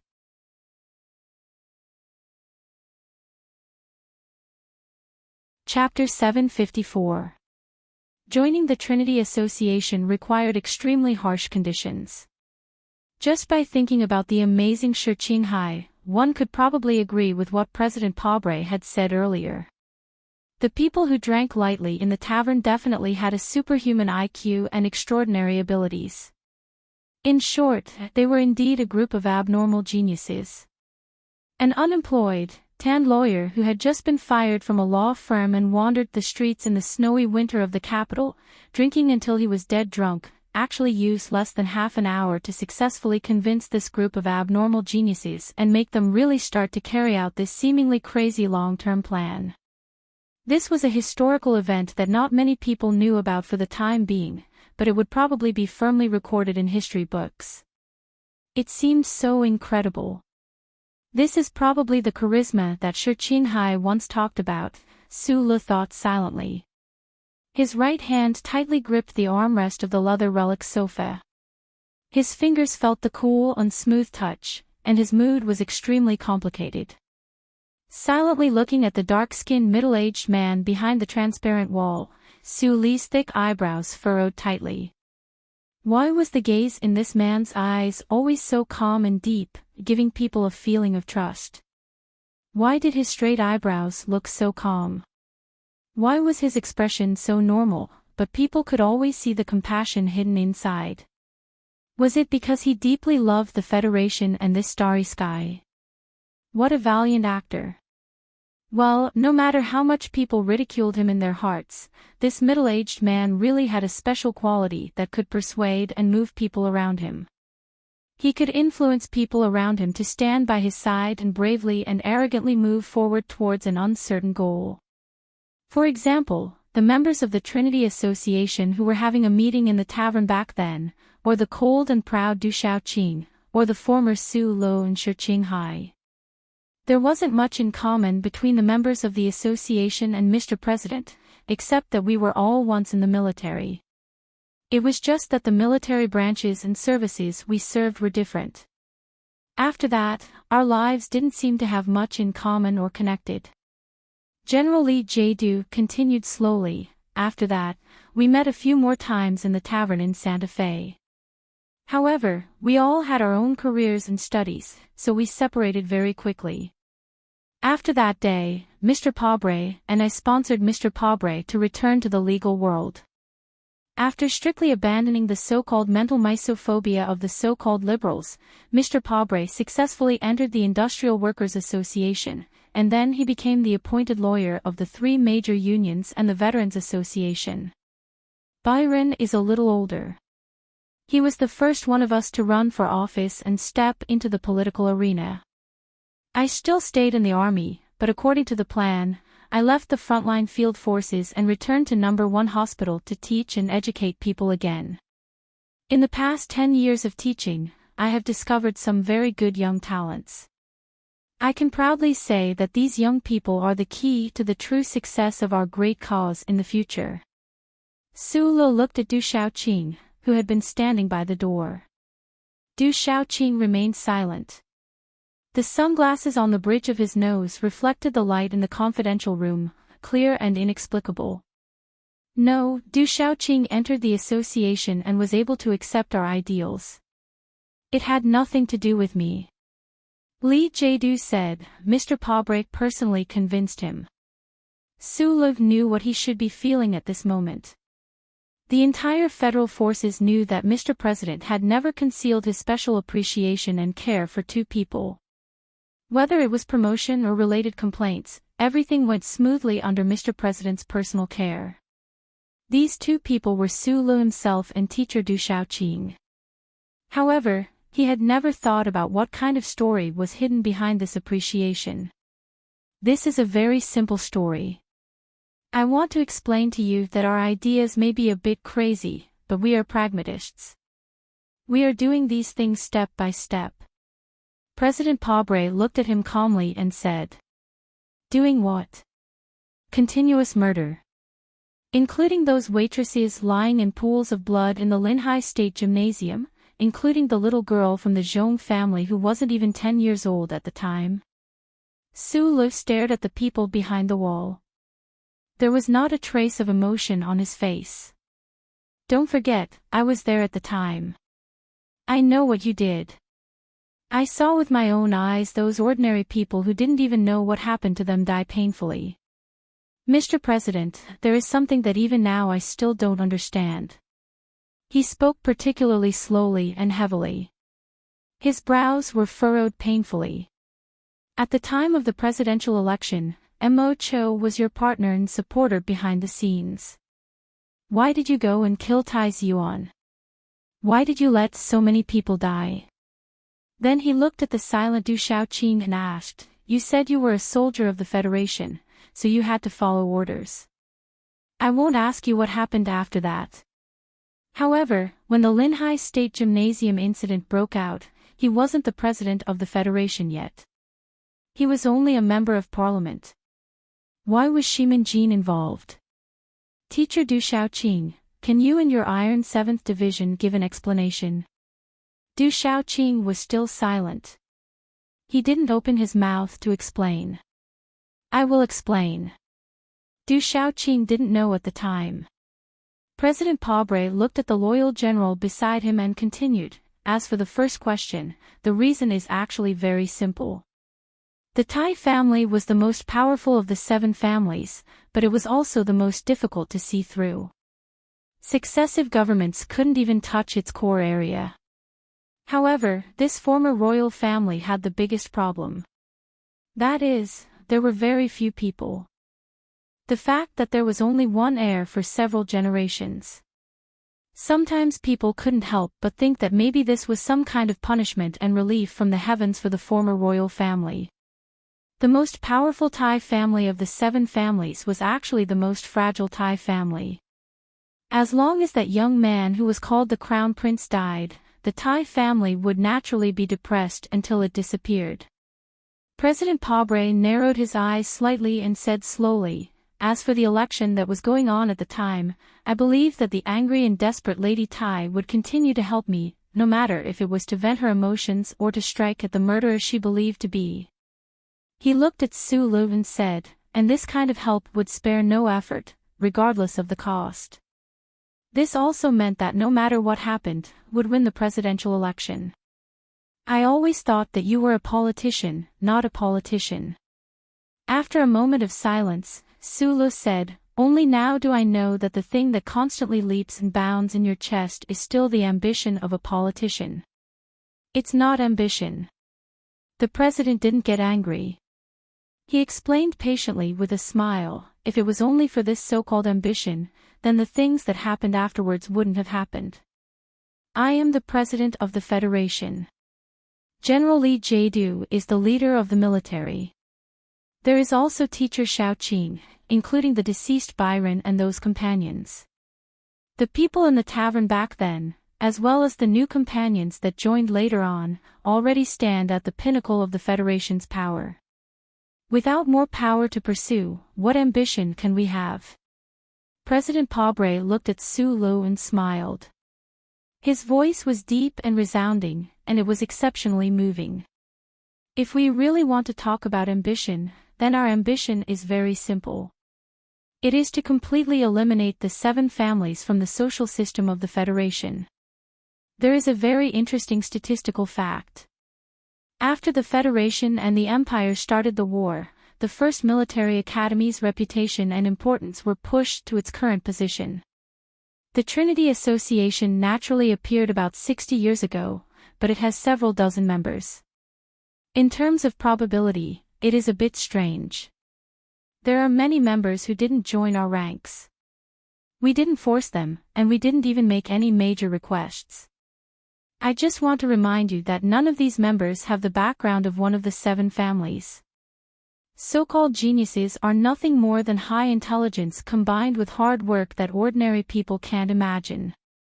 Those 7 families have long since infiltrated the Federation society and seized the majority of the top resources. Their children don't need to put in such hard work.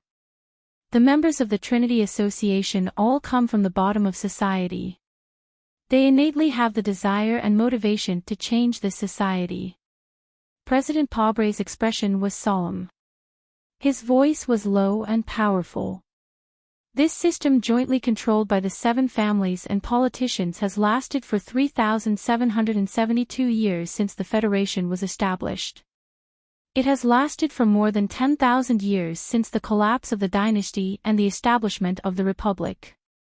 This system has already become rigid and is in the process of decay.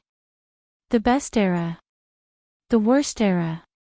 No, the saddest thing is that if you look at the source of history, you will find that all the eras are exactly the same.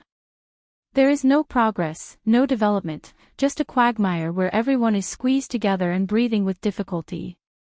Meanwhile, generation after generation of people with intelligence and creativity will gradually sink into this great quagmire and then die. In the past, there were people who tried to change all of this. For example, those governments that had already been forgotten by the people, for example, that president who was assassinated.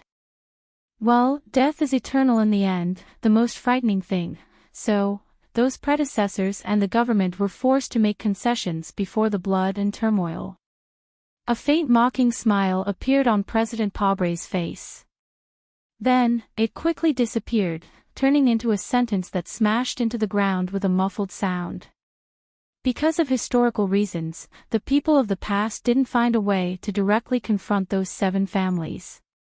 Now, because of the opportunity of history, this method, or power, has already been firmly grasped in our hands. You're talking about the army, Sulu asked. President Pobre used silence instead of acknowledgement. In the history of the Federation, the army had always been a marginalized and extremely weak group. Because the Federation had no enemies in the universe, the politicians who had ideas always seemed to be so restrained when facing the 7 behemoths. However, because of the appearance of the people of the Empire, the Federal Army rapidly expanded and became powerful in the first few decades of the 37th constitutional calendar. Finally, it became a powerful force that could stand on the political stage independently. Sulu rubbed his forehead hard and couldn't speak for a long time. The people who controlled the Federation government were actually a group of staunch George Carlin activists. This world was too crazy. He seemed to see the terrifying scene of the Federation's major cities and enterprises being vigilantly guarded by armed soldiers in the future or a few years later. He tightly furrowed his brows.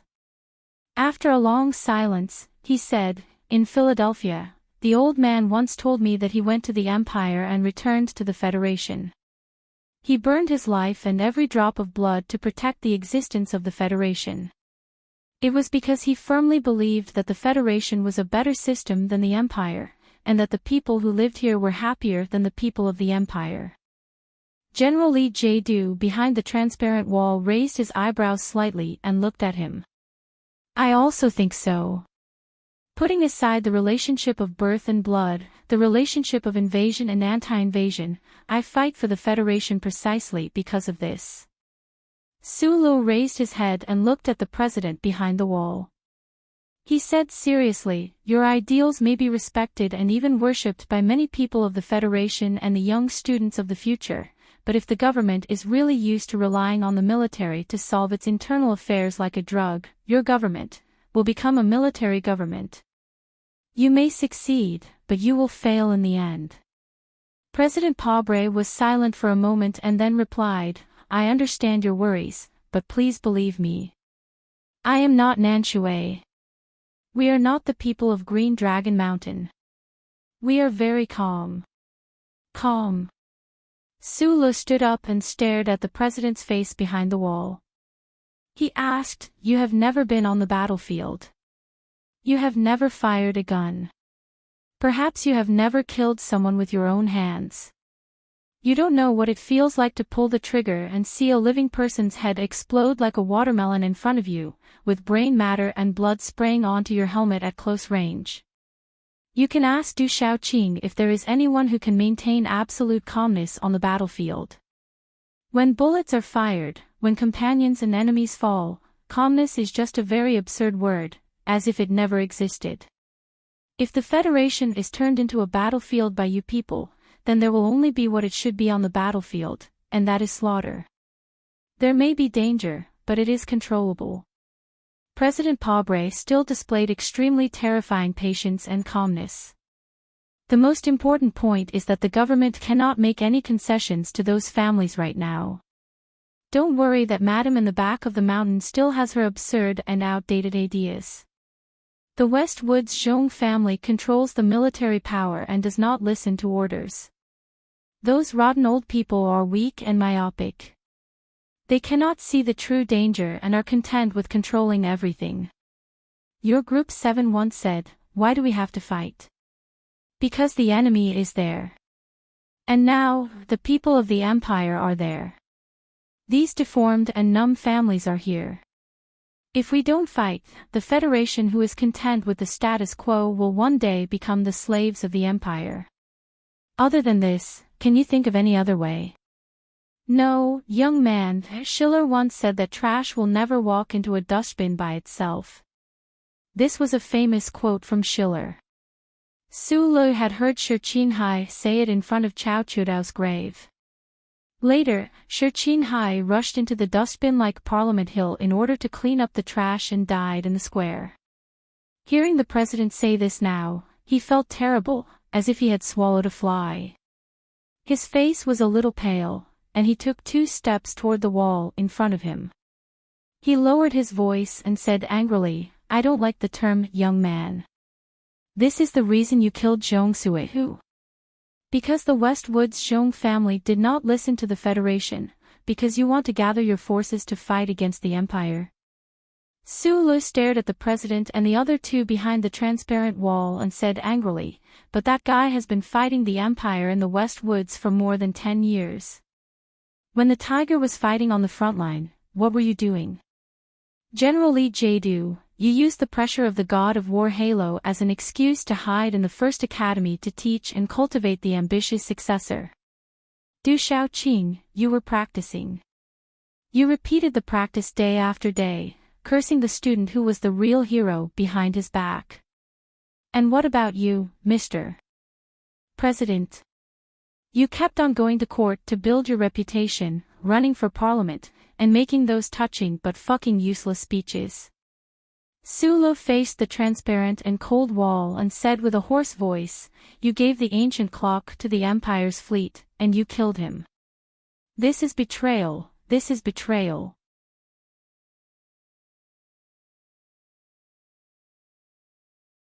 Chapter 755. President Pobre, who was the most eloquent when he was a lawyer, whose speech was the most touching after he participated in politics, and who was still able to speak calmly and clearly at such a moment, finally quieted down for the first time after Su Li's question. Between his thick eyebrows, in his exceptionally firm eyes, there was a faint trace of sadness. Was it because he would occasionally think of the fireworks in the Night Scorpion Nebula and feel guilty? Noticing the president's expression, Su Li's lips moved slightly. He wanted to say something, but in the end, he could only helplessly and sadly spread out his hands.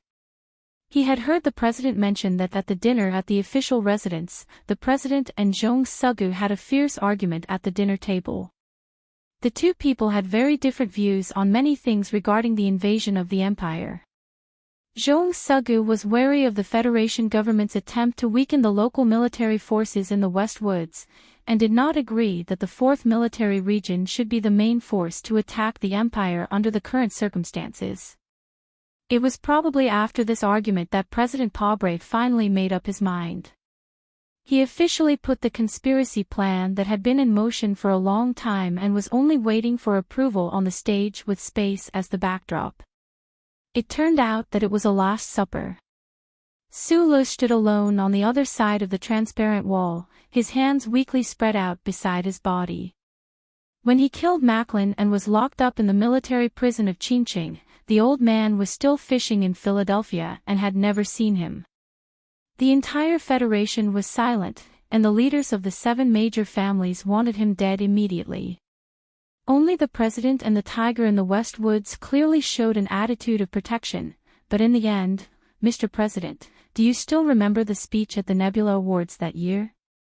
After that, I specially came to look at it.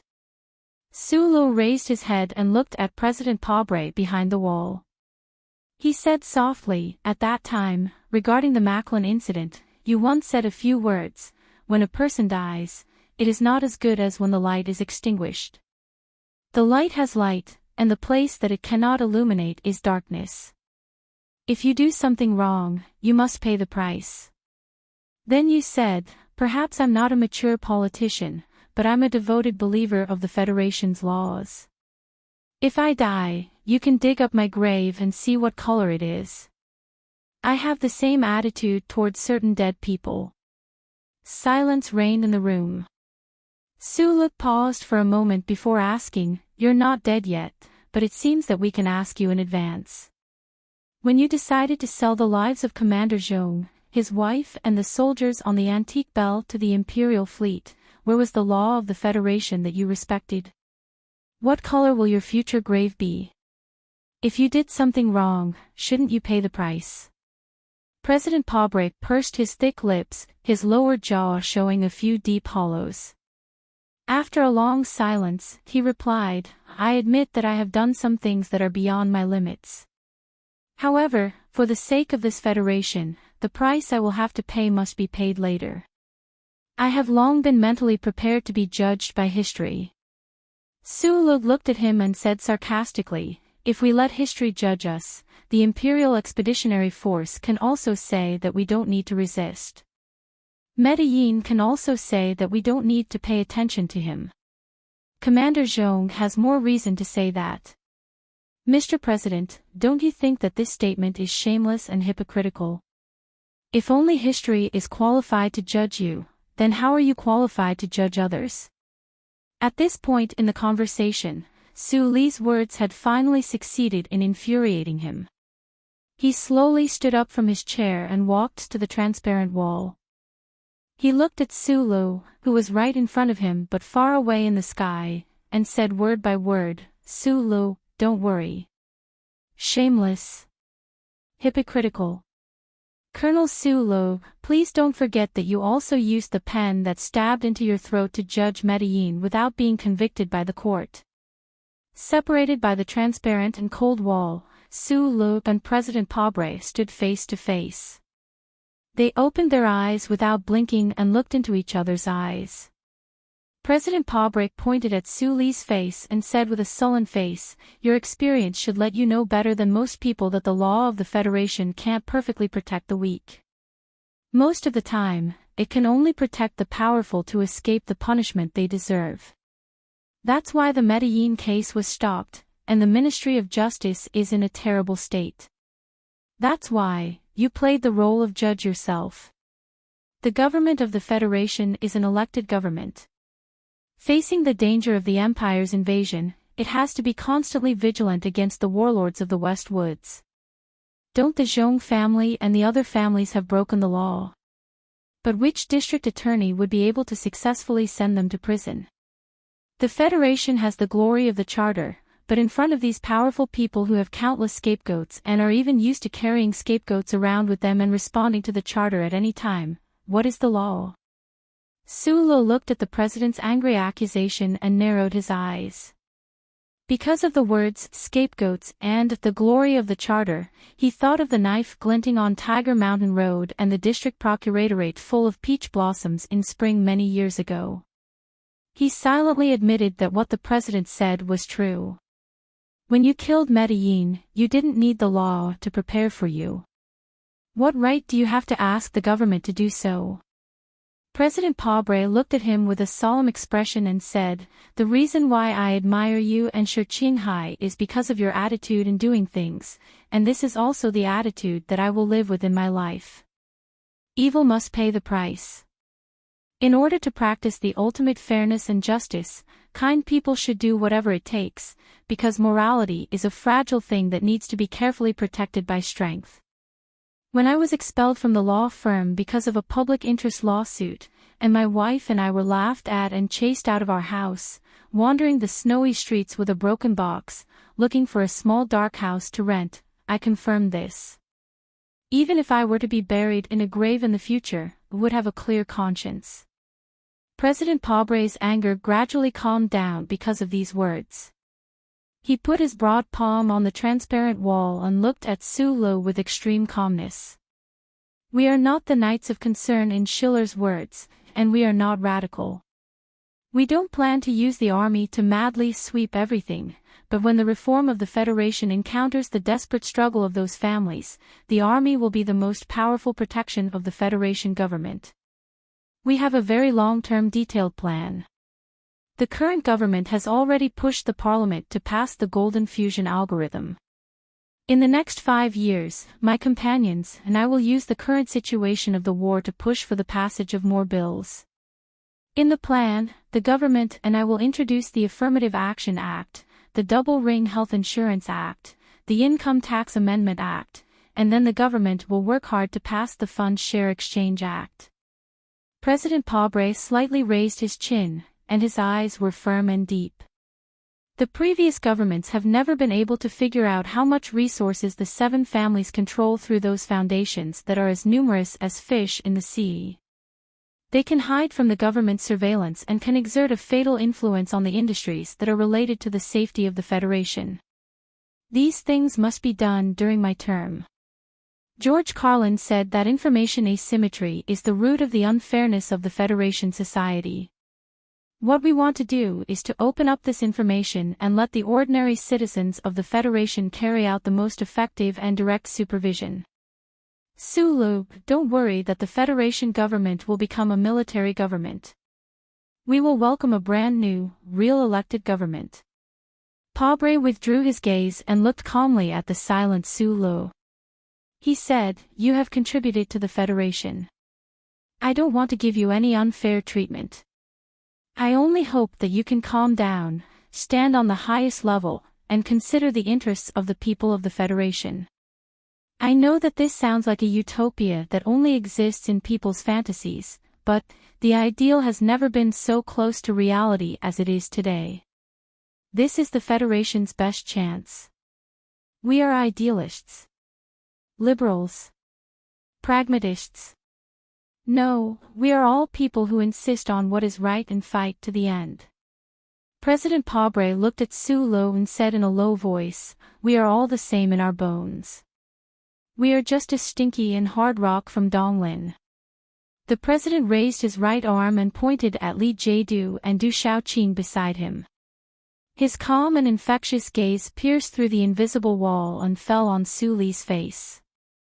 "Join us, Sulu. Has that day really come? No, will that day really come?"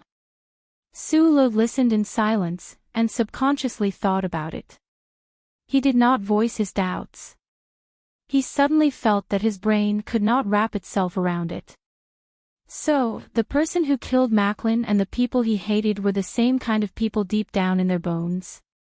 But how could Macklin be equated with that tiger? "On your path, many people who have died are innocent," he said with a frown and a slightly hoarse voice.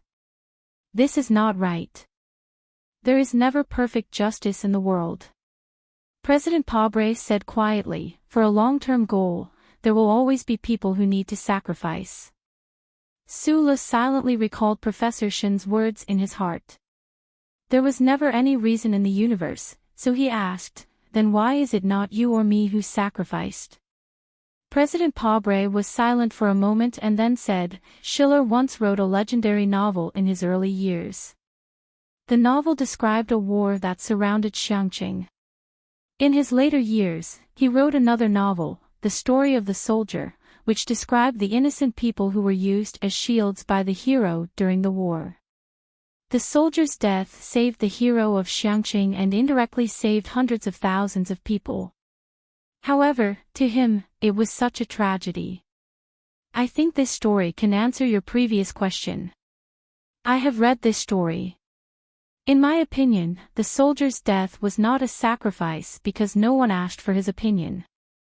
That is the source of the tragedy."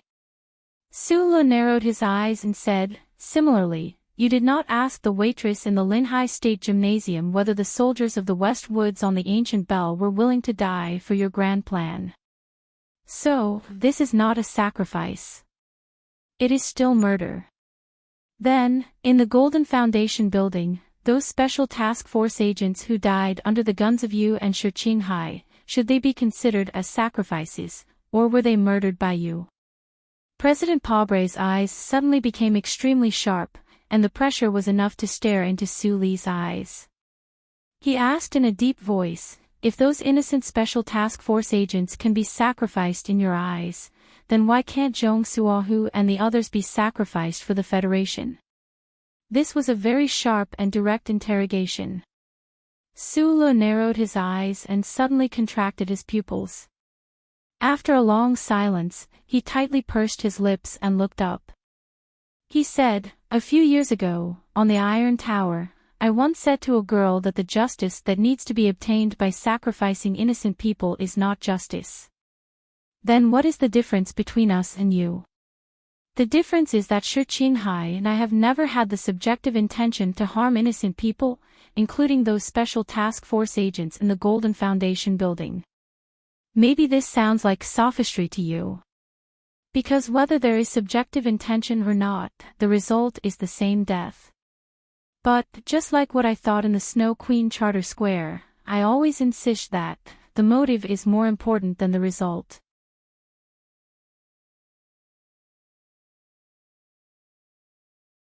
Chapter 756.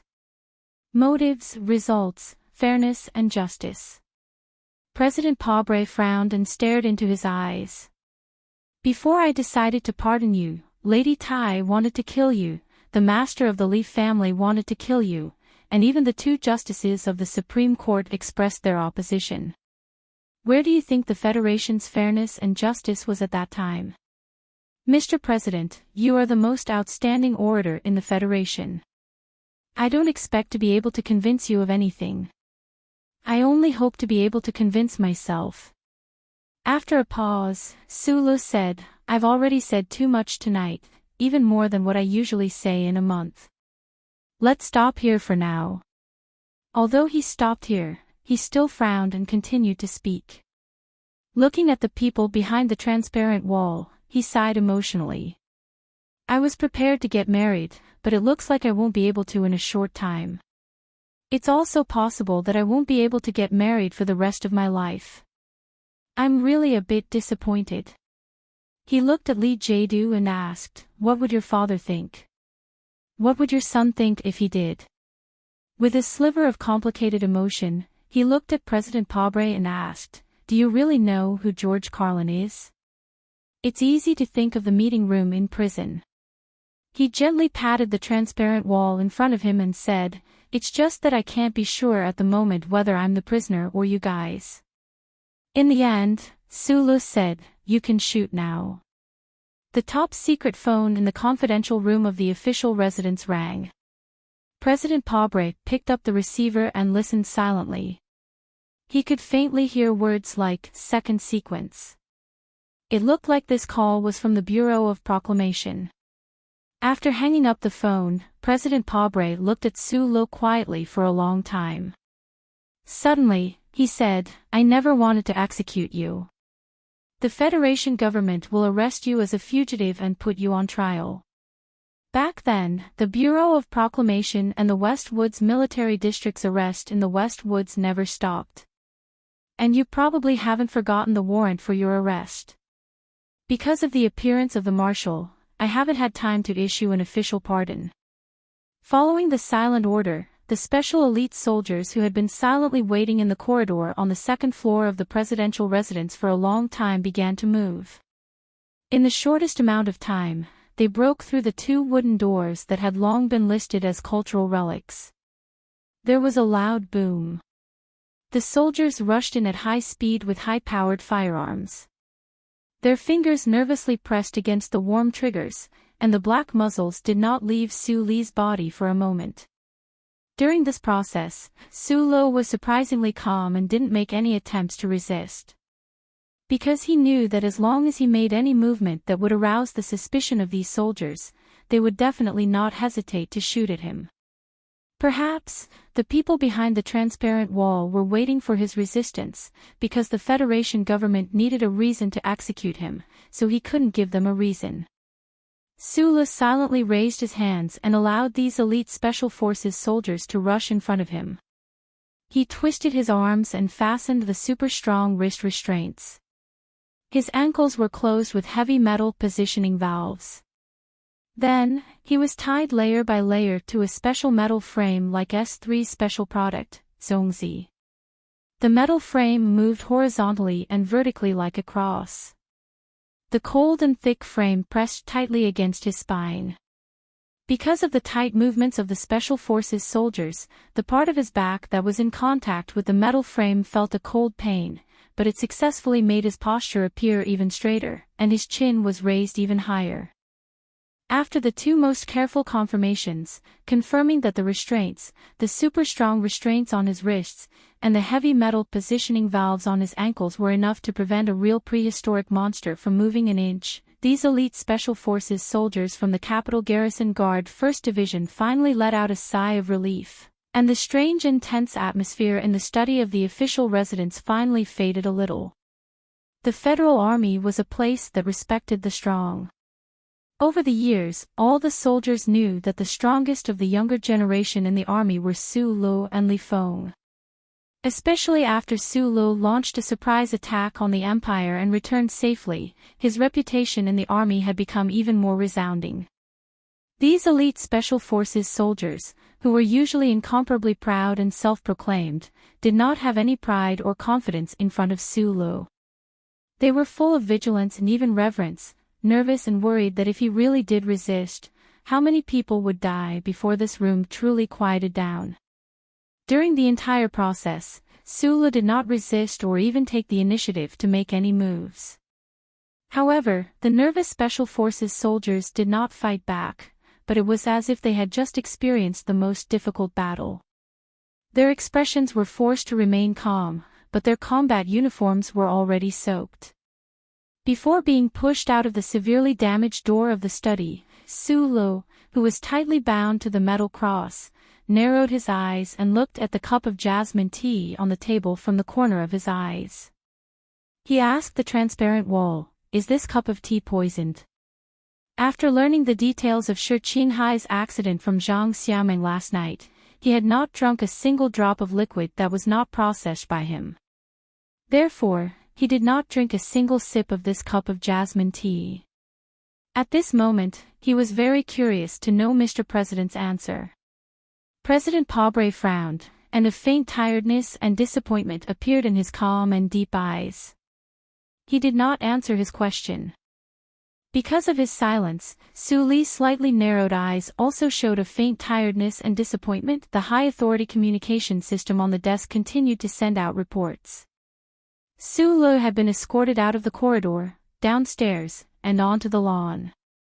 He had been escorted into a specially modified armored vehicle and was then handed over to the Iron 7th Division stationed on the west side of the square. The transparent wall between the study and the confidential room of the president's official residence had been retracted back into the structure of the building. President Pobre, Li Jiedu, and Du Shaoqing listened to the voice from the desk in silence. After a moment, Li Jiedu looked up and calmly looked at Mr. President's dark and tired face. "I know what you want to say." President Pobre frowned slightly and said, "This young man is not an ordinary person. He is the successor personally chosen by the general. He is a hero in the hearts of the people of the Federation. He is not an ordinary person. You can't just casually kill him." Li Jiedu frowned slightly and was about to raise his objection. President Pobre raised his hand to stop him and continued to explain in a deep voice, "If he dies like this, aren't you worried that the soldiers in the army will be suspicious and disheartened? And because of the Parliament Hill and Lake, those families have already begun to be wary of us. If Su Lo really dies, Lady Tai and the old people like Liyuan Palace will definitely use this as an excuse to do something that we don't want to see. The most important thing is..." Mr. President stood up and lowered his head to adjust the bow tie on his neck. He calmly said, "Before the operation just now, I received a call from Director Cui. The Federal Central Computer has already issued the third sequence of security warnings. This warning is aimed directly at Su Lo." He raised his head and narrowed his eyes slightly. "This is the problem of the first sequence of security that you have been investigating. I have been thinking, if the Federal Central Computer believes that Su Lo is so important to the Federation, then it would be the greatest irresponsibility to the Federation for us to casually end his life." General Li Jiedu silently thought for a moment. He smiled and shook his head. After whispering a few words, he left the study of the official residence with Du Shaoqing. The two wooden doors of the study had long been broken. The curtains that were tied to the door lock by Su Lo with professional skills did indeed firmly secure the position of the lock. However, there was no way to prevent the special forces from directly smashing two large holes in the door. President Pobre sat behind the desk. Looking at the 2 holes in the clear and sharp old wood stubble, he unconsciously frowned and fell into a strange silence. He was the most powerful man in the Federation. However, when he sat alone in the study and could no longer see the young man he had always felt familiar with, for some reason, he felt a little lonely. The lonely silence lasted for a long time until Bryn, the director of the office, walked in cautiously. President Pobre didn't seem to hear what he said clearly. He subconsciously nodded and then got up to leave. Before leaving the study, he looked at the cup of jasmine tea on the table and suddenly stopped. He picked up the already cold tea and took a big sip. He felt a lot calmer than Amar. President pushed open the bedroom door but was greeted with a loud slap in the face. He was a little tired and didn't react. He only had time to slightly move his body so that the angry and disappointed palm hit the bottom of his face. Then, when the palm fell again, he forcefully grabbed the other person's hand. "What are you doing?" President Pobre stared into his wife's eyes and asked in shock. "Sulu is a good young man. You can't do this." The president's wife's face was full of tears. Her makeup was a mess, revealing the wrinkles at the corners of her eyes. It was very obvious that she didn't sleep at all tonight. She lowered her voice and cried out with great pain, "He was caught by you to save you. Are you letting him down? Are you letting your conscience down?" President Pobre felt a numbing sensation surge into his mind. He stared angrily into his wife's eyes and roared like an enraged lion, "You don't understand anything. You don't understand." "What don't I understand?" The president's wife angrily pulled back her hand and said sorrowfully, "You know Lee Jae-doo's personality. Back then, I cooked noodles for you every night. I also know his personality. He will definitely kill Sulu immediately. He will kill him immediately." President Pobre furrowed his brows tightly. His brows were like the Chinese character Sichuan, like a river with an unknown destination. He knew that his wife was telling the truth, and he didn't want to think about whether he was pretending not to know or tacitly admitting that this had happened. At this time, the president's wife didn't notice that their poor autistic daughter was staring at them from the door. Padil's light brown eyes were filled with sadness and disappointment. She was no longer innocent.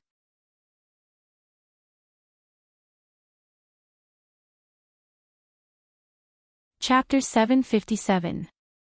Li Jae-doo and Du Xiaoqing walked out of the official residence and were greeted by several officers with solemn expressions.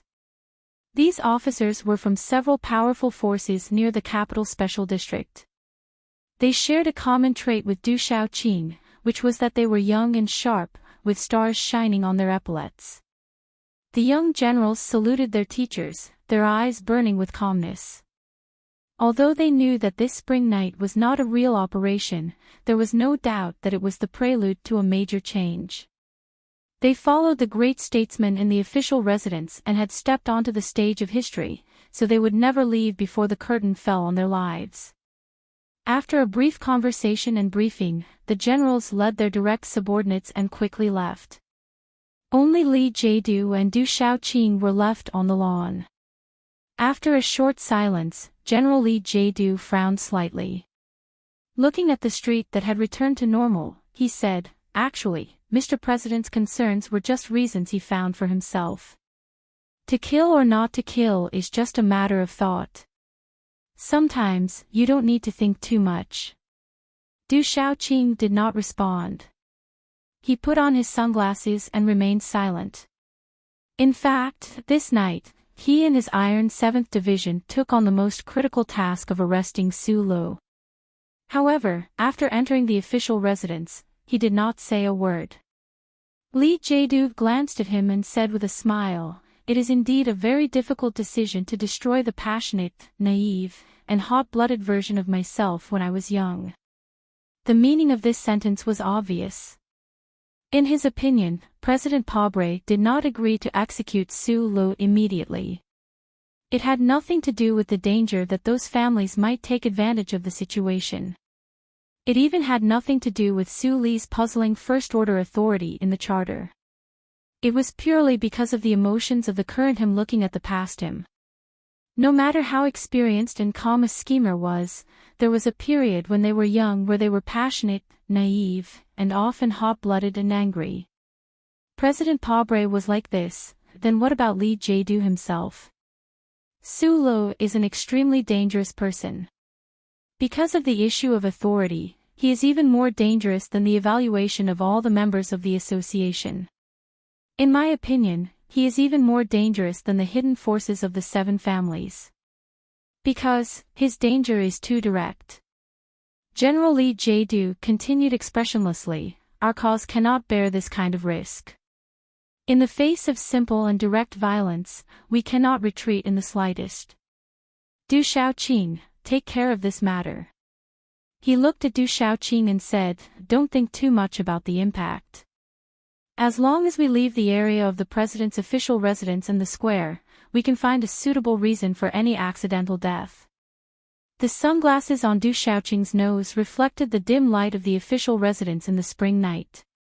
After a moment of silence, he said, I need an order from Mr. President. We are soldiers, we have the right to make decisions on the battlefield.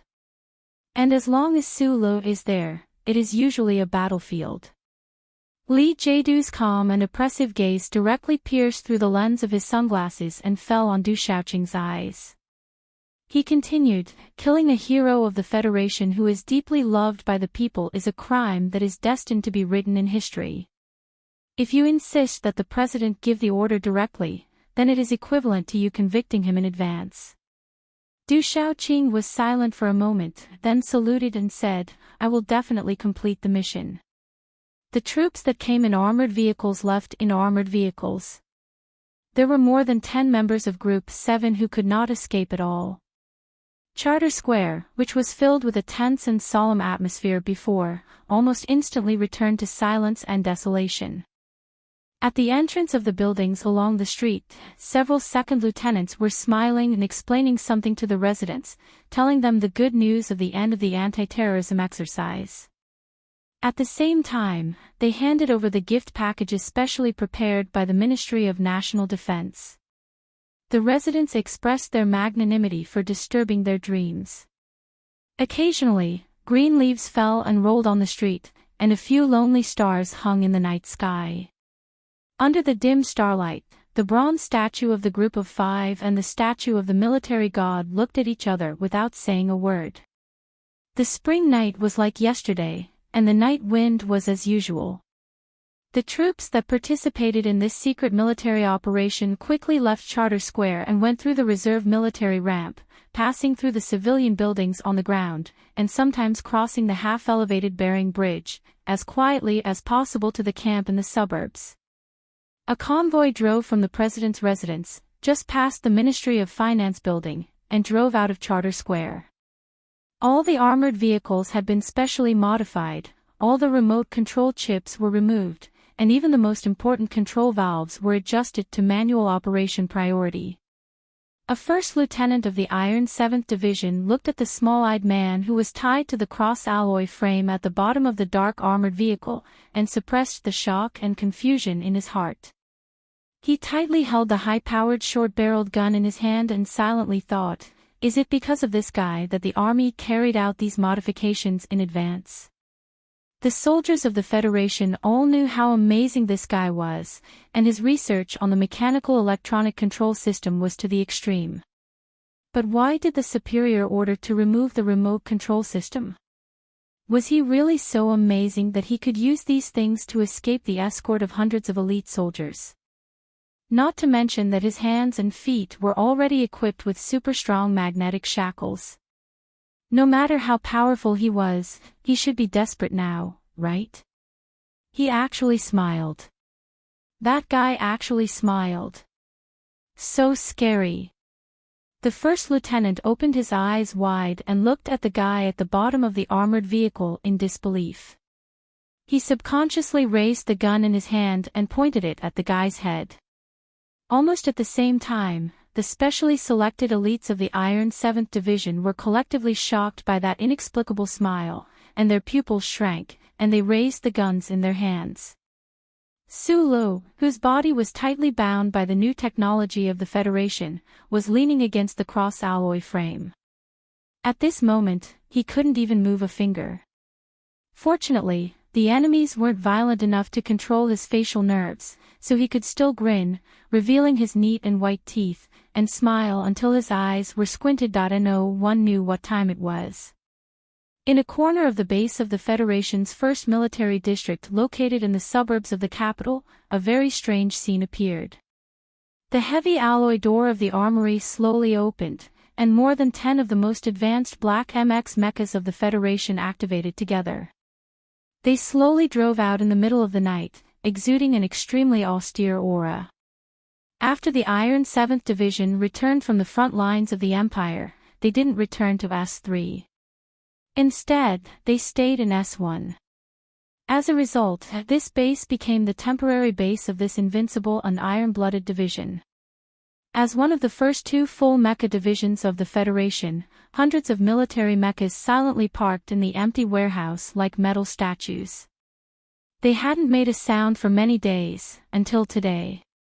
The officer of the logistics department of the division looked at the Black MX mechas that disappeared into the night like ghosts. He couldn't help but frown and shake his head. He lowered his head and quickly sketched out the relevant procedures with a digital pen. His heart was filled with countless questions and shock, but because of the strict military discipline, he didn't dare to ask. Tonight, the Iron 7th Division seemed to be carrying out a secret military mission. They had continuously mobilized a large number of armored troops and military mechas. The problem was, this wasn't the front lines, but the capital special district. What kind of mission would require such a large amount of firepower? The military MX mechas glowing with a black metallic luster drove out of the base in low impedance mode. They drove along the special military road to the city where the lights were still flashing, and gradually disappeared into the darkness of the night. At this moment, the high-grade light absorption paint developed by the Nutshell Engineering Department painted these tall and heavy mechas with a layer of ghostly feeling. Before the ghostly military mechas entered the defense circle of the Capital Special District, they received the expected strict questioning. Since the assassination at the Linhai State Gymnasium, the Thermal Star Band monitoring network of mechas spread all over the major cities of the Federation had already captured the silhouettes of these military mechas. However, the Department of National Defense in charge of the military mechas location monitoring only received a brief explanation from the other party after sending out the strict questioning. Secret military mission. The nervous and shocked officials of the Department of National Defense were preparing to order the standby Federation fighter jets to immediately take off to intercept them when they once again received an electronic document from the Black MX mechas. This electronic document proved that these Black MX mechas had the highest level of authority from the Federation government and the military. No department, including the Department of National Defense, had the right to stop them from entering the city that was still lit in the middle of the night, but was still sleeping soundly. The armored fleet moved relatively slowly, gradually increasing the distance between them and the troops in front. Not long after they drove out of the Charter Square area, an order was passed through the encrypted command system to the armored vehicle in the middle. After the first lieutenant received the order, he raised his head and glanced at Su-Lo with a complicated expression. Unable to completely hide the shock in his heart, the right hand that held the gun silently slipped his index finger into the trigger holster. He couldn't understand this unbelievable order. The officer tied to the alloy frame was a hero of the Federation with outstanding military achievements, the successor personally chosen by the war god, the role model and idol in the hearts of countless Federation soldiers, but in the end, he was going to be executed by himself on the spot. As an officer of the Iron 7th Division, he had executed many incomprehensible orders on the battlefield. Later on, facts continuously proved that this approach was correct. Not to mention, the order he received tonight was directly from his commander. The first lieutenant and his companions looked at each other and saw the shock and uneasiness in each other's eyes. The Iron 7th Division had always been known for its strict discipline. From the commander Du Shaoqing to the most common logistician, they had the strictest self-requirements on the battlefield. They were cold, proud, stubborn, and strong. To be able to make an officer of the Iron 7th Division feel shocked, uneasy, and even confused when facing an order from a superior, as the target of execution, Su Luk should feel very comforted. "Colonel Su Lo, I'm sorry." The first lieutenant swallowed hard and looked at the bottom of the car. He raised the gun in his hand and aimed it at the person tied to the cross.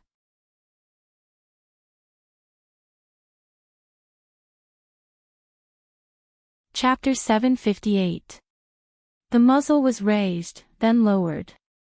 In the end, the lieutenant and the officer beside him did not pull the trigger. Su Lo, who should have felt comforted by their hesitation, should feel even more comforted. Although the people in the military were used to seeing life and death, when faced with someone like Su Lo, they still could not so easily decide his life and death. Probably sensing that something had happened in the car, the 20 or so armored vehicles that were slowly moving forward stopped in a small square in the middle of an empty commercial building. The door of the car opened, and an officer of the Iron 7th Division walked in with a cold expression. After confirming the situation, he frowned and stared at the lieutenant who had been specially chosen to carry out the mission. He coldly said, "If you don't have a good reason, I think the commander will be very satisfied with your previous actions." Hearing the word "commander," the lieutenant, who had put down his gun, began to breathe rapidly.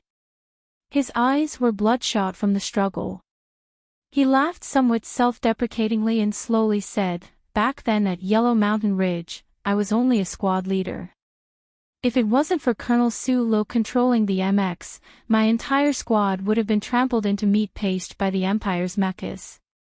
The lieutenant shook his head and calmly said, "Sir, I'm very sorry, but I can't do it."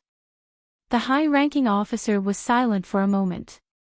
He waved his hand and signaled for the officer behind him to drag the lieutenant out.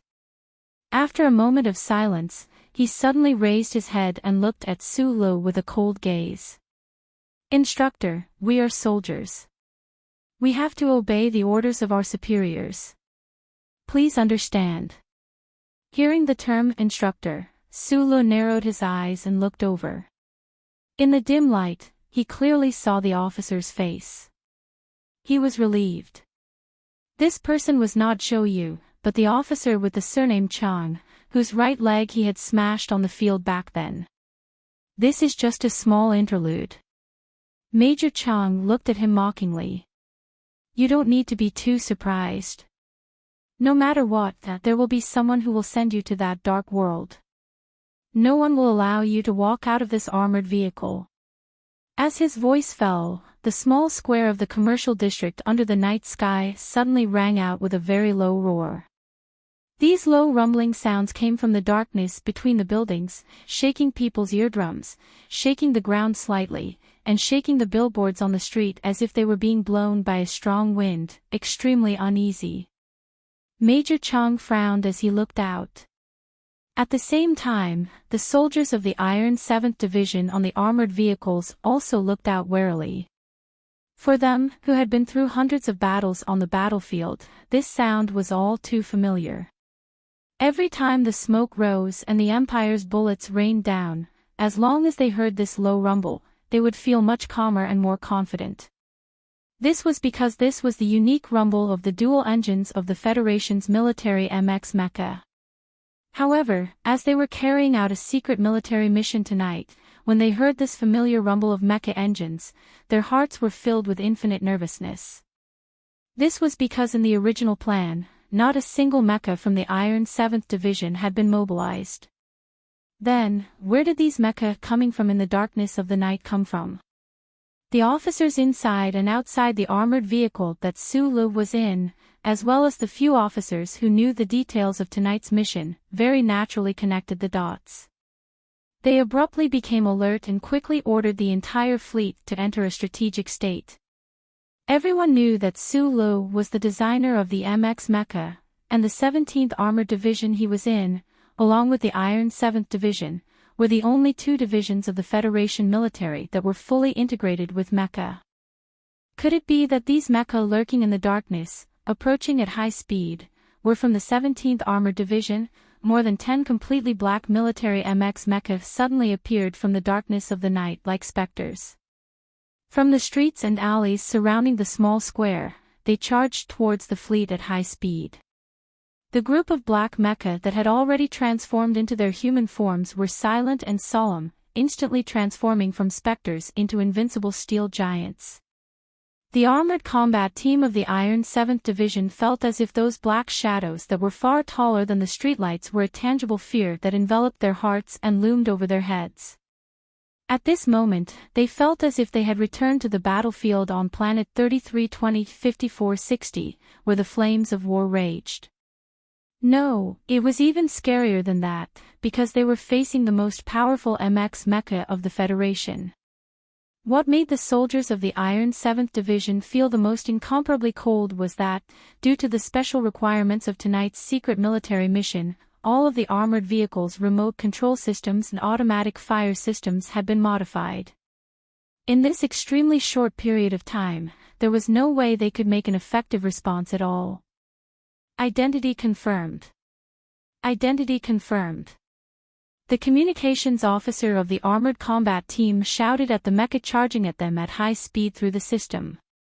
At the same time, he quickly activated the battlefield identification system. Major Chang solemnly stared at the command terminal on his wrist. After a few seconds, his expression suddenly relaxed. The black MX mecha still didn't slow down their charging speed, nor did they respond to the call of the Iron 7th Division. However, the MX mecha quickly transmitted a series of codes into the identification system. Every division of the Federation had their own unique battlefield codes. According to the chaotic operation mode developed by the Federal Academy of Science, the codes were automatically updated 24 hours a day. This kind of top-secret code could only be fully matched by the people of the division. Even the high-ranking departments of the Department of National Defense couldn't copy this code before the complete battlefield system was activated. Major Chang was very sure that this group of black mecha that had appeared out of the darkness was the mecha of the Iron 7 Division. He immediately ordered all the combat personnel to stop attacking to prevent the absurd scene of them fighting each other. Thick confusion and doubt surged into his mind. When had the division sent a group of black mecha over? Why did the pilots not respond to his own shouts in the system? Most importantly, what were they here for? From the corner of his eye, he saw Su Lu tied to an alloy frame in the dark corner of the armored vehicle. Major Chang vaguely guessed the answer. He couldn't help but frown. Could the division use this kind of method to hide it from the Department of National Defense and the 17th Division? What kind of person was Instructor Su Lu? Why did they mobilize so many mecha to kill him? At that time, the situation had changed so quickly that no one had time to keep up with it. Naturally, there was no time to think. Less than 3 seconds after the Iron 7 Division's armored vehicles received the order not to shoot, more than 10 black MXs from the surrounding streets rushed into the small square where the armored vehicles were located. The black mecha at the front raised its heavy mechanical arm without hesitation and smashed it down viciously at one of the armored vehicles. With a loud boom, the soft tracks of the armored vehicle were shattered into pieces. Smoke and dust shot out from the bottom of the vehicle as if it was about to fly. In fact, after being struck by the black mecha, the sturdy cabin of the armored vehicle was suddenly flattened and then stubbornly sprang up from the ground. It really did look like a small spaceship that was about to take off. The officers of the Iron 7th Division in the armored vehicle were knocked out of the cabin. Their bodies were bruised all over. Although there were no fatal injuries, they were still a little dazed by the terrifying attack. Especially Major Chang, who was sent flying by the shockwave to the side of the street next to a trash can. He stared in shock at the tall black mecha not far in front of him. He thought to himself that even if it was an act to hide from the investigation, these mecha were too dangerous. Under the heavy blow of the black mecha's mechanical arm, although the sturdy armored vehicle was severely deformed, it surprisingly didn't fall apart. Only the most fragile part of the armor at the top of the vehicle was torn apart by the tremendous force. With a second heavy blow from the black mecha, the crack was directly torn apart. The deformed armor plate flew miserably far away and landed heavily on the street with a muffled thud. Sulu, who was tied tightly to the metal frame, fell heavily and landed on the ground. There was a bloody cut on the side of his face. Suddenly, he found that the armor plate on top of his head had disappeared. He couldn't help but squint. The sparse stars in the night sky. He hadn't seen them for only a few hours, but it felt like centuries had passed. The two moons were nowhere to be seen. Could it be that you couldn't bear to watch this vicious massacre? The black MX mecha stood in front of the armored vehicle. It was like a giant looking down coldly at the toy car that a child was riding in. If it wanted to, it could trample this toy car into pieces at any time. With a sharp sound, a sharp alloy blade popped out from the front end of the black mech's right arm. The blade spun quickly, emitting a cold light. Then, it swung down heavily into the armored vehicle. The cold blade, which seemed to be larger than a human's body, ruthlessly slashed at Su Li's immobile body.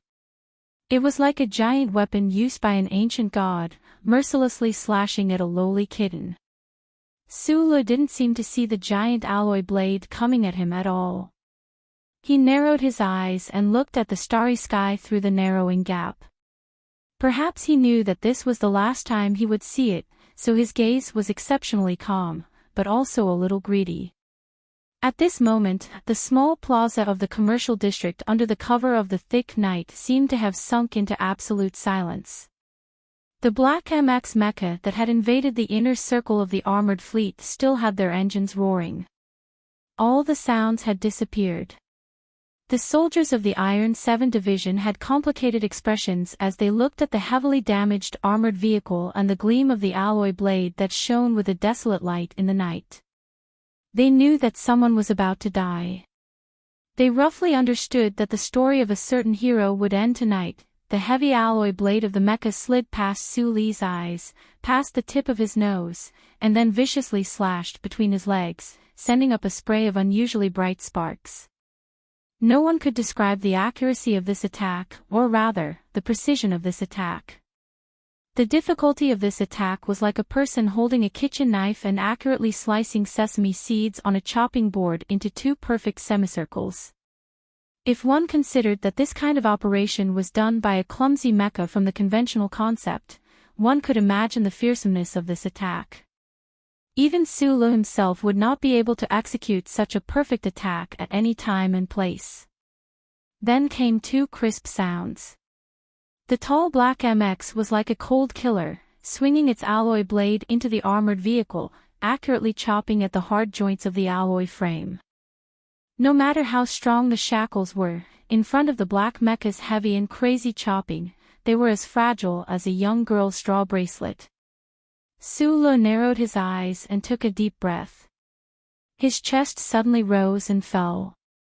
The layers of restraints on his body instantly tore apart with a hiss. The shards of the high-density fiber restraints fluttered in the air under the streetlights and dim starlight like butterflies breaking out of their cocoons.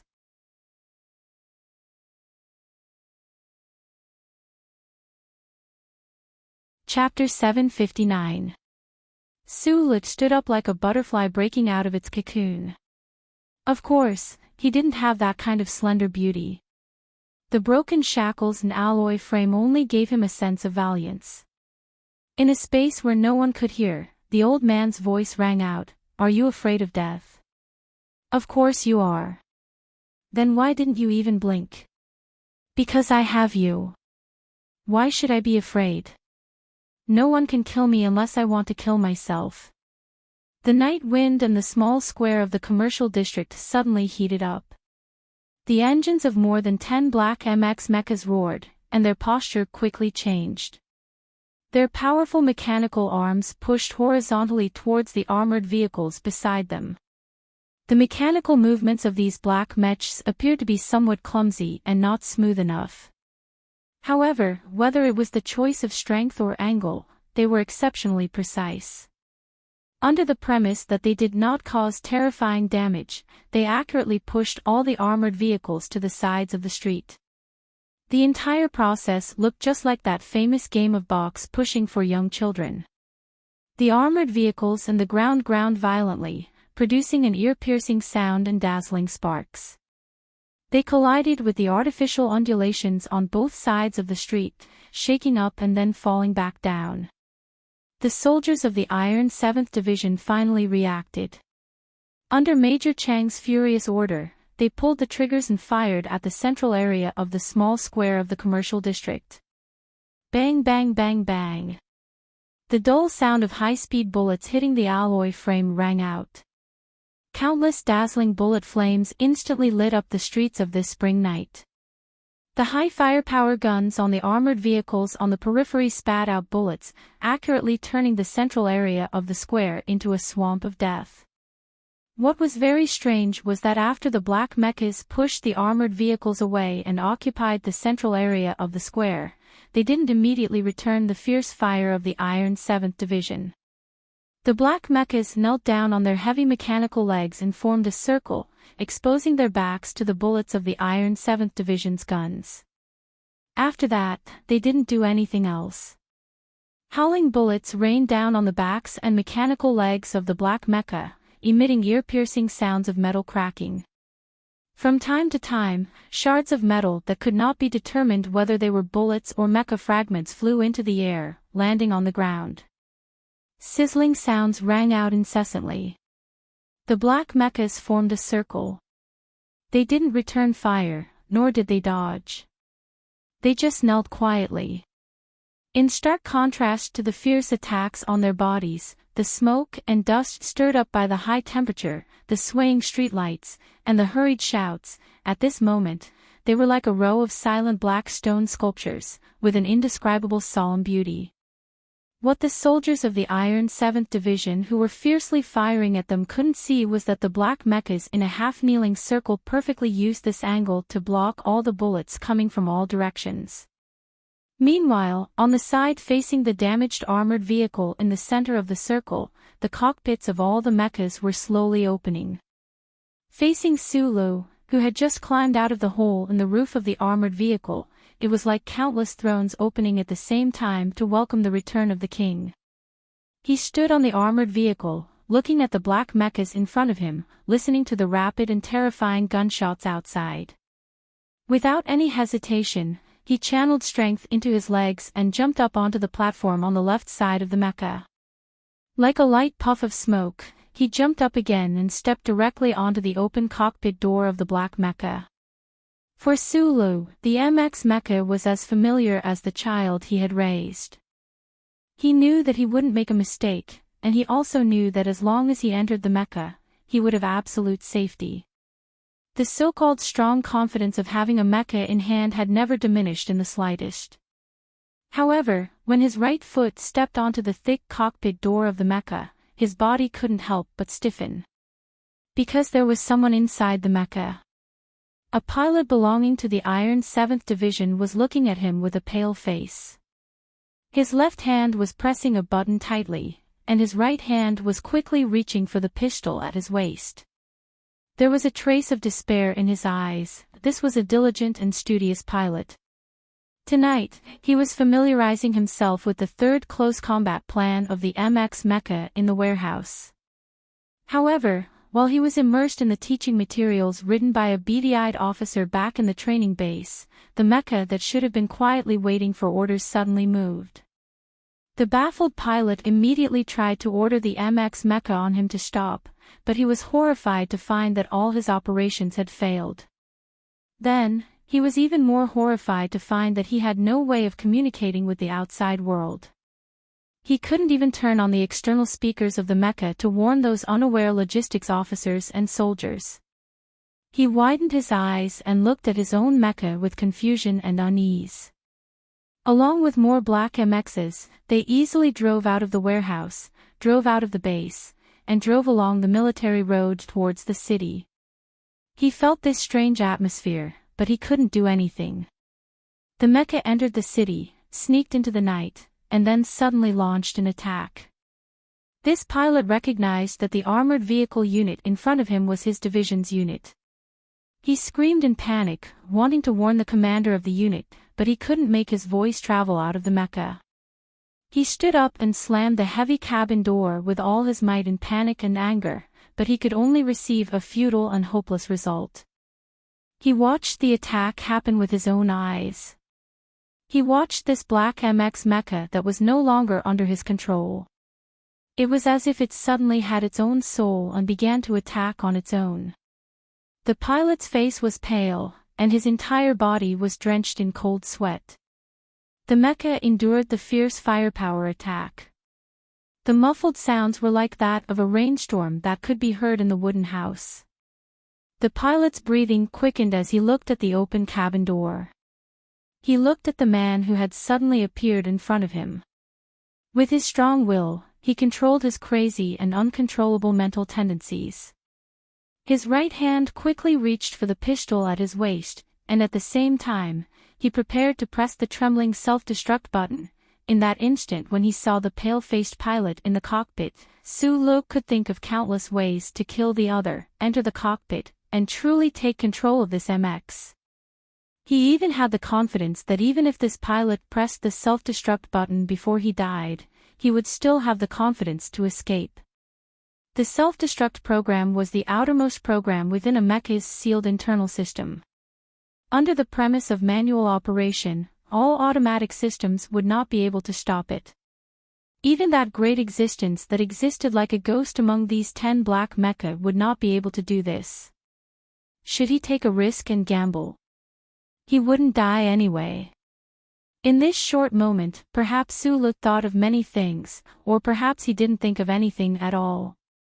He just acted according to his own instincts. He suddenly flipped backwards and directly jumped down from the cockpit door. Almost at the same time his feet stepped onto the hard surface of the road, the black mecha on both sides swung their heavy mechanical arms at the same time, slamming them hard into the ground within 2 meters of where he landed. The mechanical arms collided violently with the road, causing dust and gravel to fill the air. In an instant, it actually suppressed the violent sounds of gunfire behind him. The hard surface of the road cracked and then collapsed. The soldiers of the Iron 7th Division on both sides of the street charged forward fearlessly.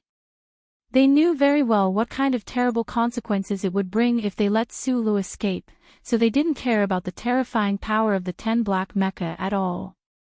Almost suicidally, they carried their guns and passed through the metal tree-like mechanical legs to rush to the center of the small square. They mercilessly opened fire at the smoke that filled the air. After who knew how long, the muffled and loud gunshots finally stopped. The soldiers of the Iron 7th Division held their guns tightly, nervously waiting for the moment when the smoke dissipated. The road had collapsed, revealing a hole big enough for 2 people to pass through. However, a heavy black MX mecha had fallen down at some point, using its heavy body to press down on the hole until only a small gap was left. It looked like a brave soldier on the battlefield using his chest to block the enemy's bullet hole, and it also blocked the path of the Iron 7th Division to chase after Su-lo. Major Chang looked at the hole with a pale face, quietly calling for mecha support. Then he couldn't help but look up at the black metal statue-like mecha above him. He suddenly felt very cold. In the quiet underground sewer pipe of the Capital Special District, the self-censor system accurately detected the entry of a large warm object and automatically turned on the dim lights. As the lights turned on and off, a Federation officer could be seen silently walking forward. A mouse quickly ran past his feet. Probably because it had not seen a human for many years, the most stubborn mammal in the world did not show any fear. Su-lo, who had just escaped danger, didn't have any lingering fear in his eyes. He looked at the road in front of him, his footsteps were extraordinarily steady. Sometimes, he would subconsciously touch the metal bracelet on his left hand. The underground pipelines of the metropolis were no stranger to Sulu. Last year on the Empire's Tianjing planet, he had relied on the highway system of the Mouse Kingdom to successfully escape Whitesaucher's pursuit. However, at that time, he had to rely on the electronic map in his bracelet to locate his position. Now, in the Federation, he only needed to look at the extremely accurate and real-time map display in his left eye. There's someone in that mecha. Is it because from the beginning, you didn't want to give me an undamaged mecha because it might cause me to kill other humans? After walking silently for an unknown amount of time, he suddenly asked in a low voice. His voice reverberated in the quiet and empty space, becoming somewhat unclear. The Federal Central Computer, whose computing speed was praised to be comparable to the length of light, seemed to find this question a little troublesome. After pausing for about 2 seconds, it replied in his mind, I can't confirm that this is a programming error. In fact, you can kill him and take that mecha. Yes, I can kill him, Sulu repeated in a somewhat mechanical manner. But you didn't do that. The old thing's voice suddenly seemed to carry a trace of sympathy and comfort. Is it because of what Mr. President said tonight that made you feel something? Sulu was silent for a long time before saying, maybe it's because I'm not the creator. Maybe I don't have the right to decide the life and death of others. However, regarding this question, I still need time to think about it. Where are we going now? I don't know. As long as it's a place where they can't kill themselves. But why do I feel like you're already dead? In the dim underground tunnel, the lights flickered on and off, just like the effect of a stage showing the frustration of life's path. He didn't answer the old thing's question, which was obviously too emotionally and philosophical pretentiousness. He lowered his head and continued to walk in silence, his back view extremely lonely.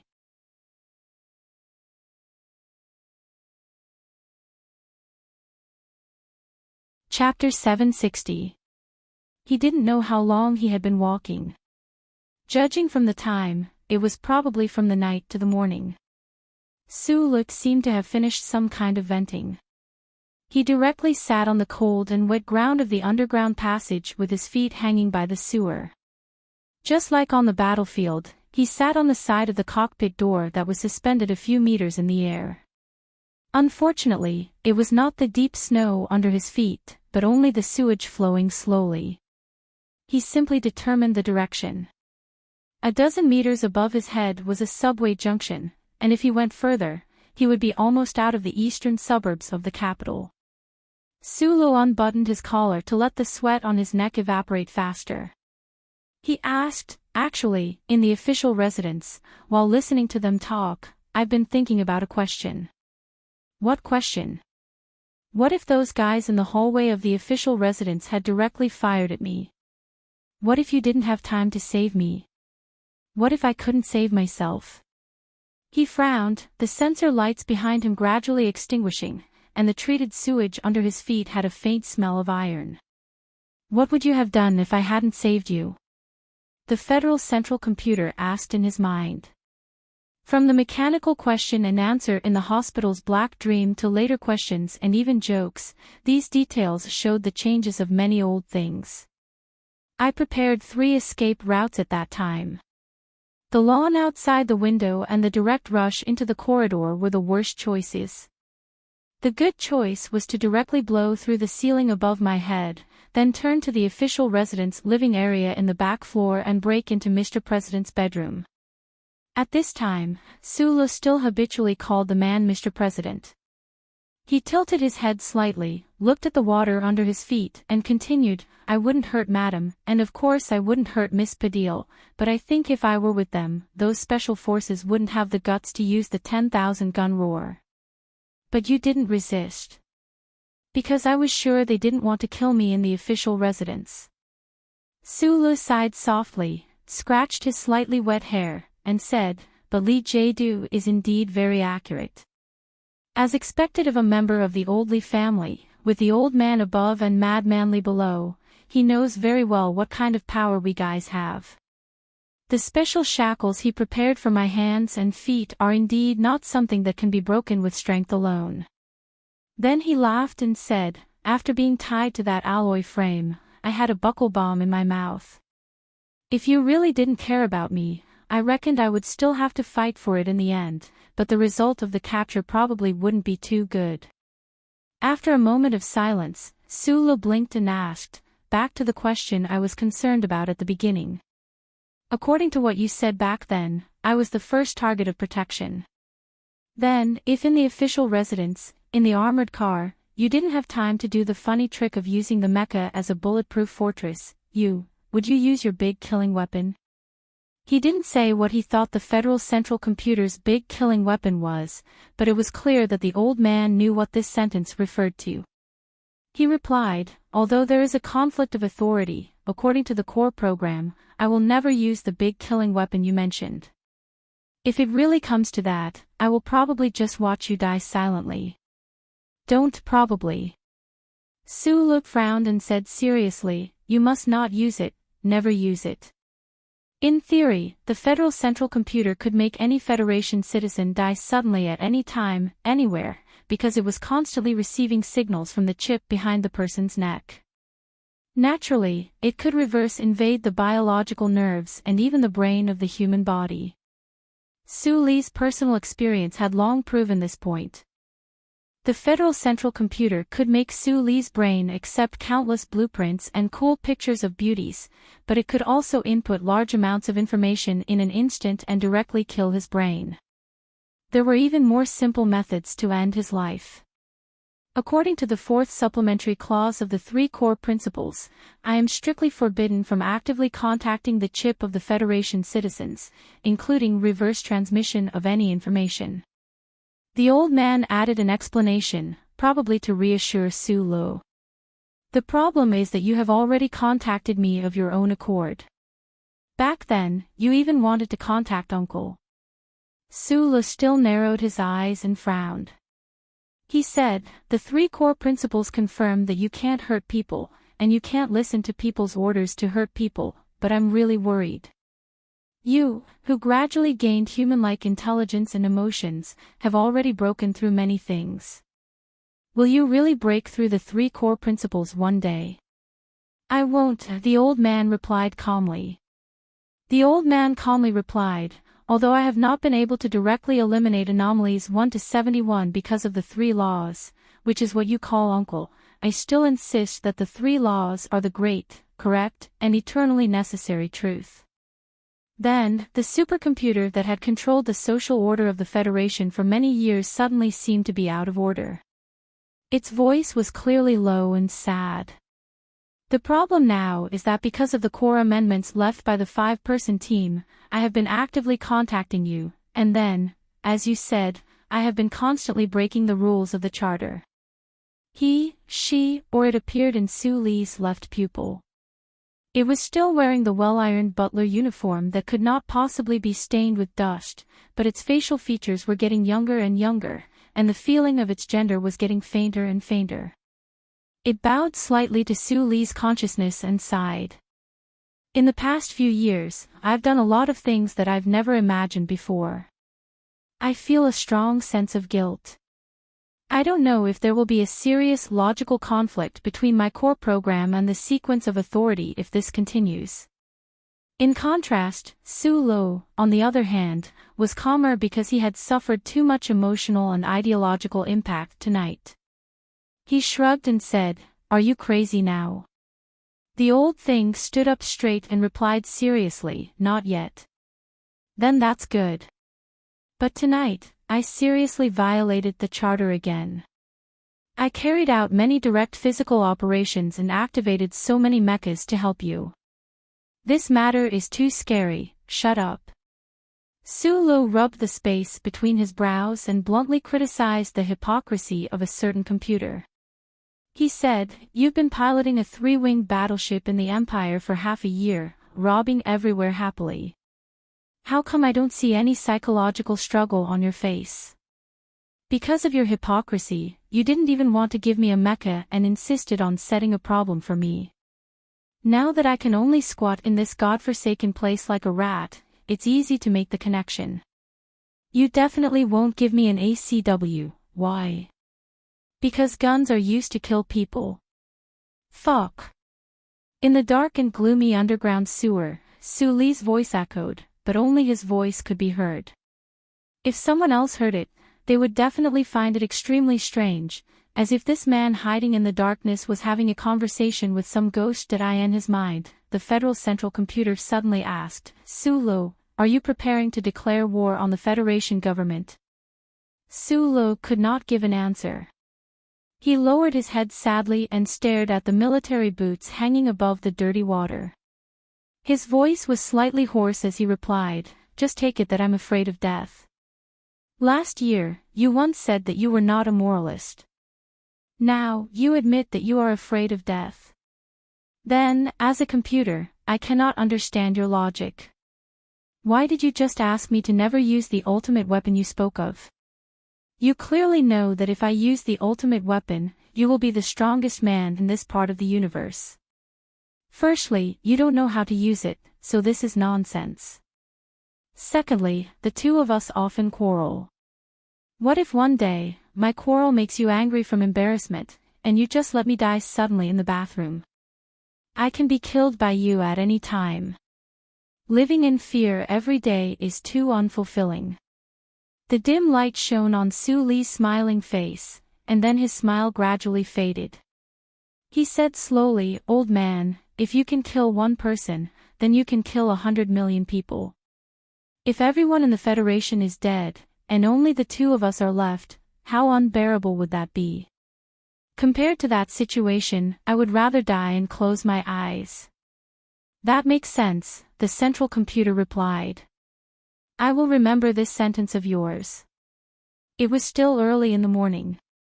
President Pobre, who had just laid down and could not sleep at all, received the latest shocking information. He glanced at his lonely wife on the other side of the bed, frowned slightly, and quickly put on his pajamas. Under the nervous protection of the Special Task Force agents, he walked through the special express passage of the official residence and entered the deep underground conference room. Only 2 or 3 of the light screens surrounding the interior of the room were lit. On them were the military chiefs of the Federation who were loyal to the government. President Pobre walked in with a gloomy expression. He looked around at his subordinates and said in a deep voice, "Begin." The light screen began to play the latest surveillance video. The video included the base in the southern suburbs of the capital, all the stories that happened in the warehouse, and naturally also included the sudden attack in the small square in the commercial district. The video finally stopped on the black mecha that was like a hero blocking the road collapse like a human warrior. It has now been confirmed that the key to this matter is the issue of the Bureau of Proclamations authority. Li Jie-du looked at Director Cui Zedong in front of the round table and asked with a frown, "Can the Bureau of Proclamation remove his authority?" Cui Zedong's expression was very complicated. There was a strange sense of dejection hidden in his eyes. He shook his head and said, "The Constitution prohibits computers from performing direct physical operations. But everything that happened tonight has overturned my decades of understanding, so don't ask me. I don't know anything." There was a long silence in the underground conference room of the official residence. These strong-willed big shots who controlled the power of the Federation government vaguely seemed to see a ghost floating in the sky of the Federation.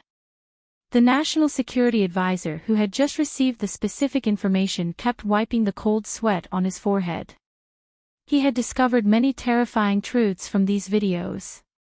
He looked at President Pobre and suggested with a trembling voice, "You must leave the base immediately. Enter the base in the middle of Siming Mountain. The base can withstand the most powerful battleship main cannons. Only there will you be safe."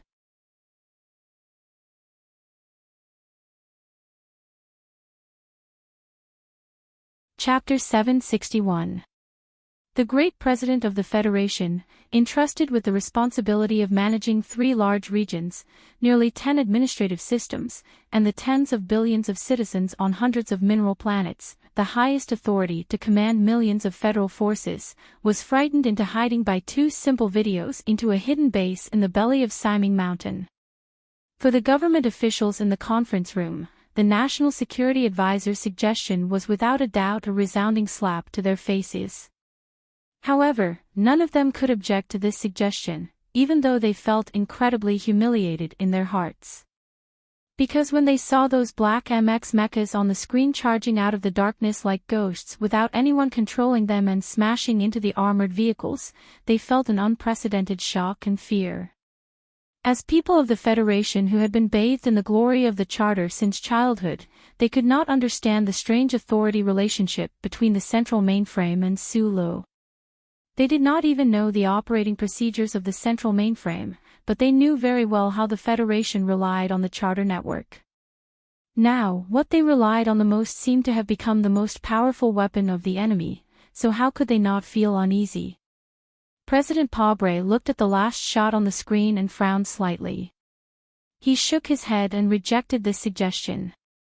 Raising a hand to stop the cabinet member's anxious advice, he said in a low voice, "I am the president of the Federation. If I hide out of fear, do you think I will have to hide for the entire term?" He slowly swept a glance around the conference room and said in an unquestionable tone, "The matter regarding Colonel Sulu must be kept strictly confidential. It is strictly forbidden to spread outside of this conference room. The government must immediately set up a specialized department to deal with this unexpected situation. General Lee J. will be fully in charge. Breen will be your liaison officer." Sitting in the corner behind President Pobre, the director of the office, Breen, nodded in greeting to the crowd. The president continued to issue orders. Although he had not slept for the entire night, his voice was still as deep and powerful. His calm and deep tone gave off a sense of calmness. Work will be split into 2 directions. First, the relevant departments will immediately carry out a bounty operation and strive to find or kill this person in the shortest amount of time. At this stage of the discussion, the word "kill" finally appeared on the screen of the workbench in the president's residence. This was because everyone in the meeting room knew very well how dangerous the Federation hero who had escaped was. Secondly, the Bureau of Proclamation must find a way to remove Su Lee's first sequence authority as soon as possible. We cannot allow the Federation's The Glory of the Charter to become a sanctuary for criminals. The acting director of the Bureau of Proclamation, Chui Zedong, was sitting on the right side of the president.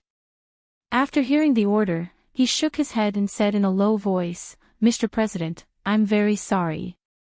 The sequence authority is in the core program. The Bureau of Proclamation can't get the central computer to remove this authority. In fact, we've been working hard for many days, but we haven't gotten any results." This was truly terrible news.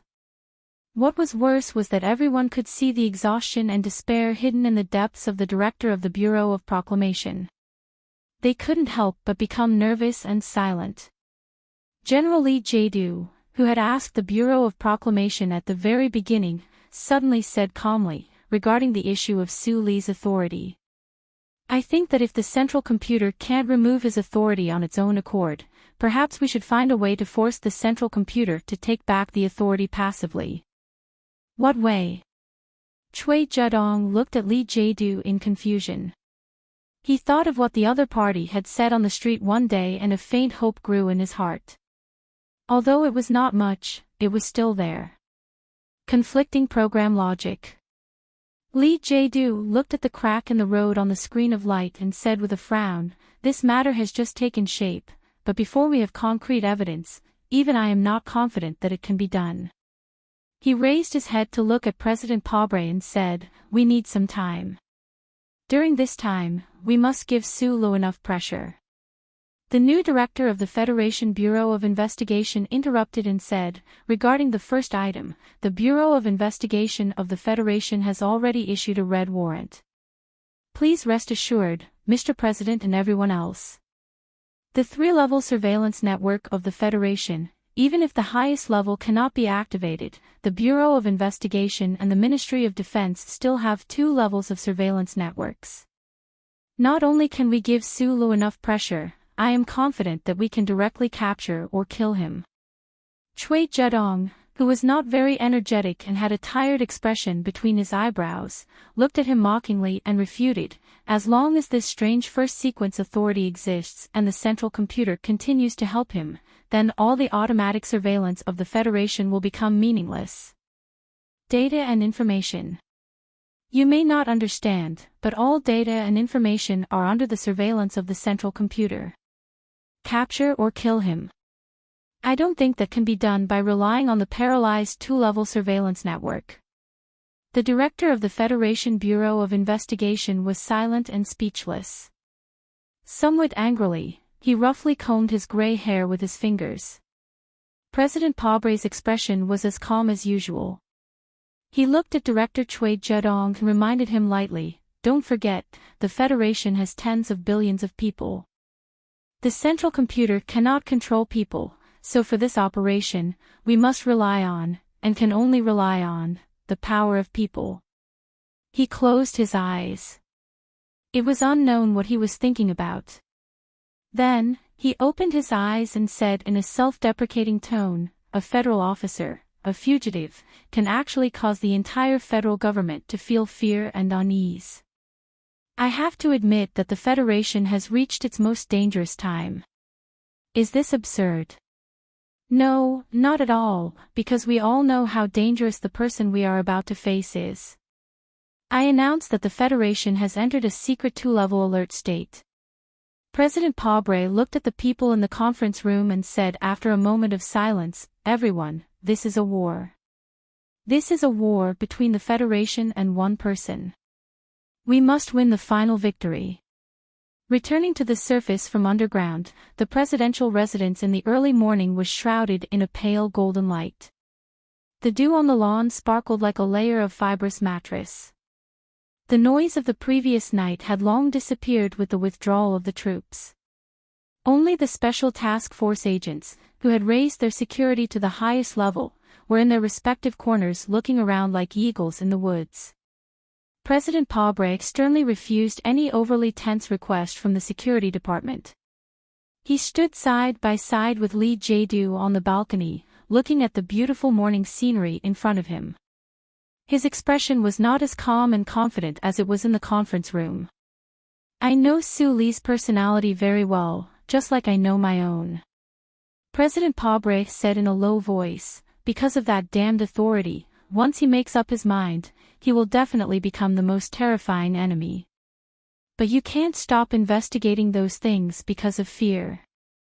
Whether or not to anger him is all in your consideration. But I think that before we catch him or kill him, it's best that his team members stay alive." "I think so too," Li Jiedu said with emotion. "A young officer caught in a conflict of ideas is always easier to deal with than a killer driven mad by anger. It's a new day." President Pobre looked at the lawn below the balcony and said with a smile, "There are new challenges and new problems waiting for us to deal with. But this time, the problem seems to be more troublesome." Li Jiedu said, "I've never mentioned a certain conjecture because I originally thought that this matter could be properly dealt with, so this conjecture would be meaningless. But now, it seems that in order to deal with the most troublesome part, I really do need to wait for that result." After a pause, he continued, "If it doesn't work, then transfer back to Li Feng." Sulu escaped, and the Federation government began to pursue or kill him. The important figures had many things to deal with, such as how to face the inquiries from the families, how to resolve the shock, confusion, and even strong dissatisfaction and anger of the Federation people, how to answer the people's questions, and how to ensure that the government and military could unswervingly carry out the will of the president. That morning, the building of the Ministry of National Defense was the first to welcome the government's action. It had to be said that this choice of order was very correct. However, the Ministry of National Defense officers who did not know the inside story could not hide their shock when they saw the minister organizing documents in the minister's office. The Minister of National Defense, Zhou Yingxing, was asked by the president to temporarily leave his post and accept a certain investigation mission. The government did not state the reason for his temporary leave, but Minister Zhou Yingxing himself knew very well. Looking at the lush plant by the window, Minister Zhou's lips curled into a bitter smile. He basically did not sleep last night. Although the secret military operation at Charter Square directly bypassed the Ministry of National Defense, as the Minister of National Defense, how could he not notice it? Until now, most people in the capital ring still believed that Su Lu was his prospective son-in-law, but this word had been delayed for 4 or 5 years. When this war between the Federation and one person began, because of this relationship, although the Minister of National Defense had a high position and the influence of Mo Zhou Yingxing behind him, the president's office had to force him to leave this position at all costs. Of course, the government could not directly remove him, so they used the excuse of temporary leave. "Mr. Minister, do you want to bring this plant home?" "No, I have to come back," Minister Zhou said calmly. He was born in the military logistics system and was known for his low profile, but he had been the Minister of National Defense for almost 5 years. Of course, he had considerable strength in the army.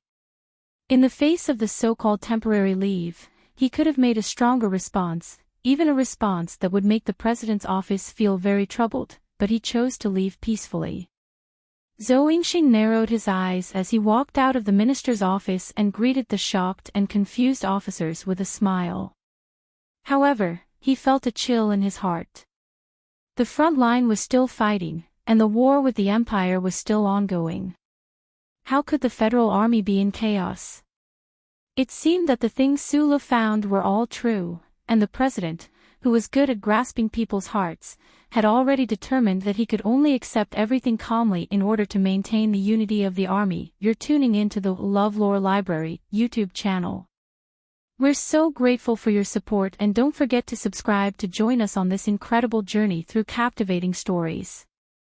Your generosity through donations truly makes a world of difference, as it's the primary source of revenue that allows me to expand and enhance this channel for you. Thank you from the bottom of my heart for being a part of this adventure.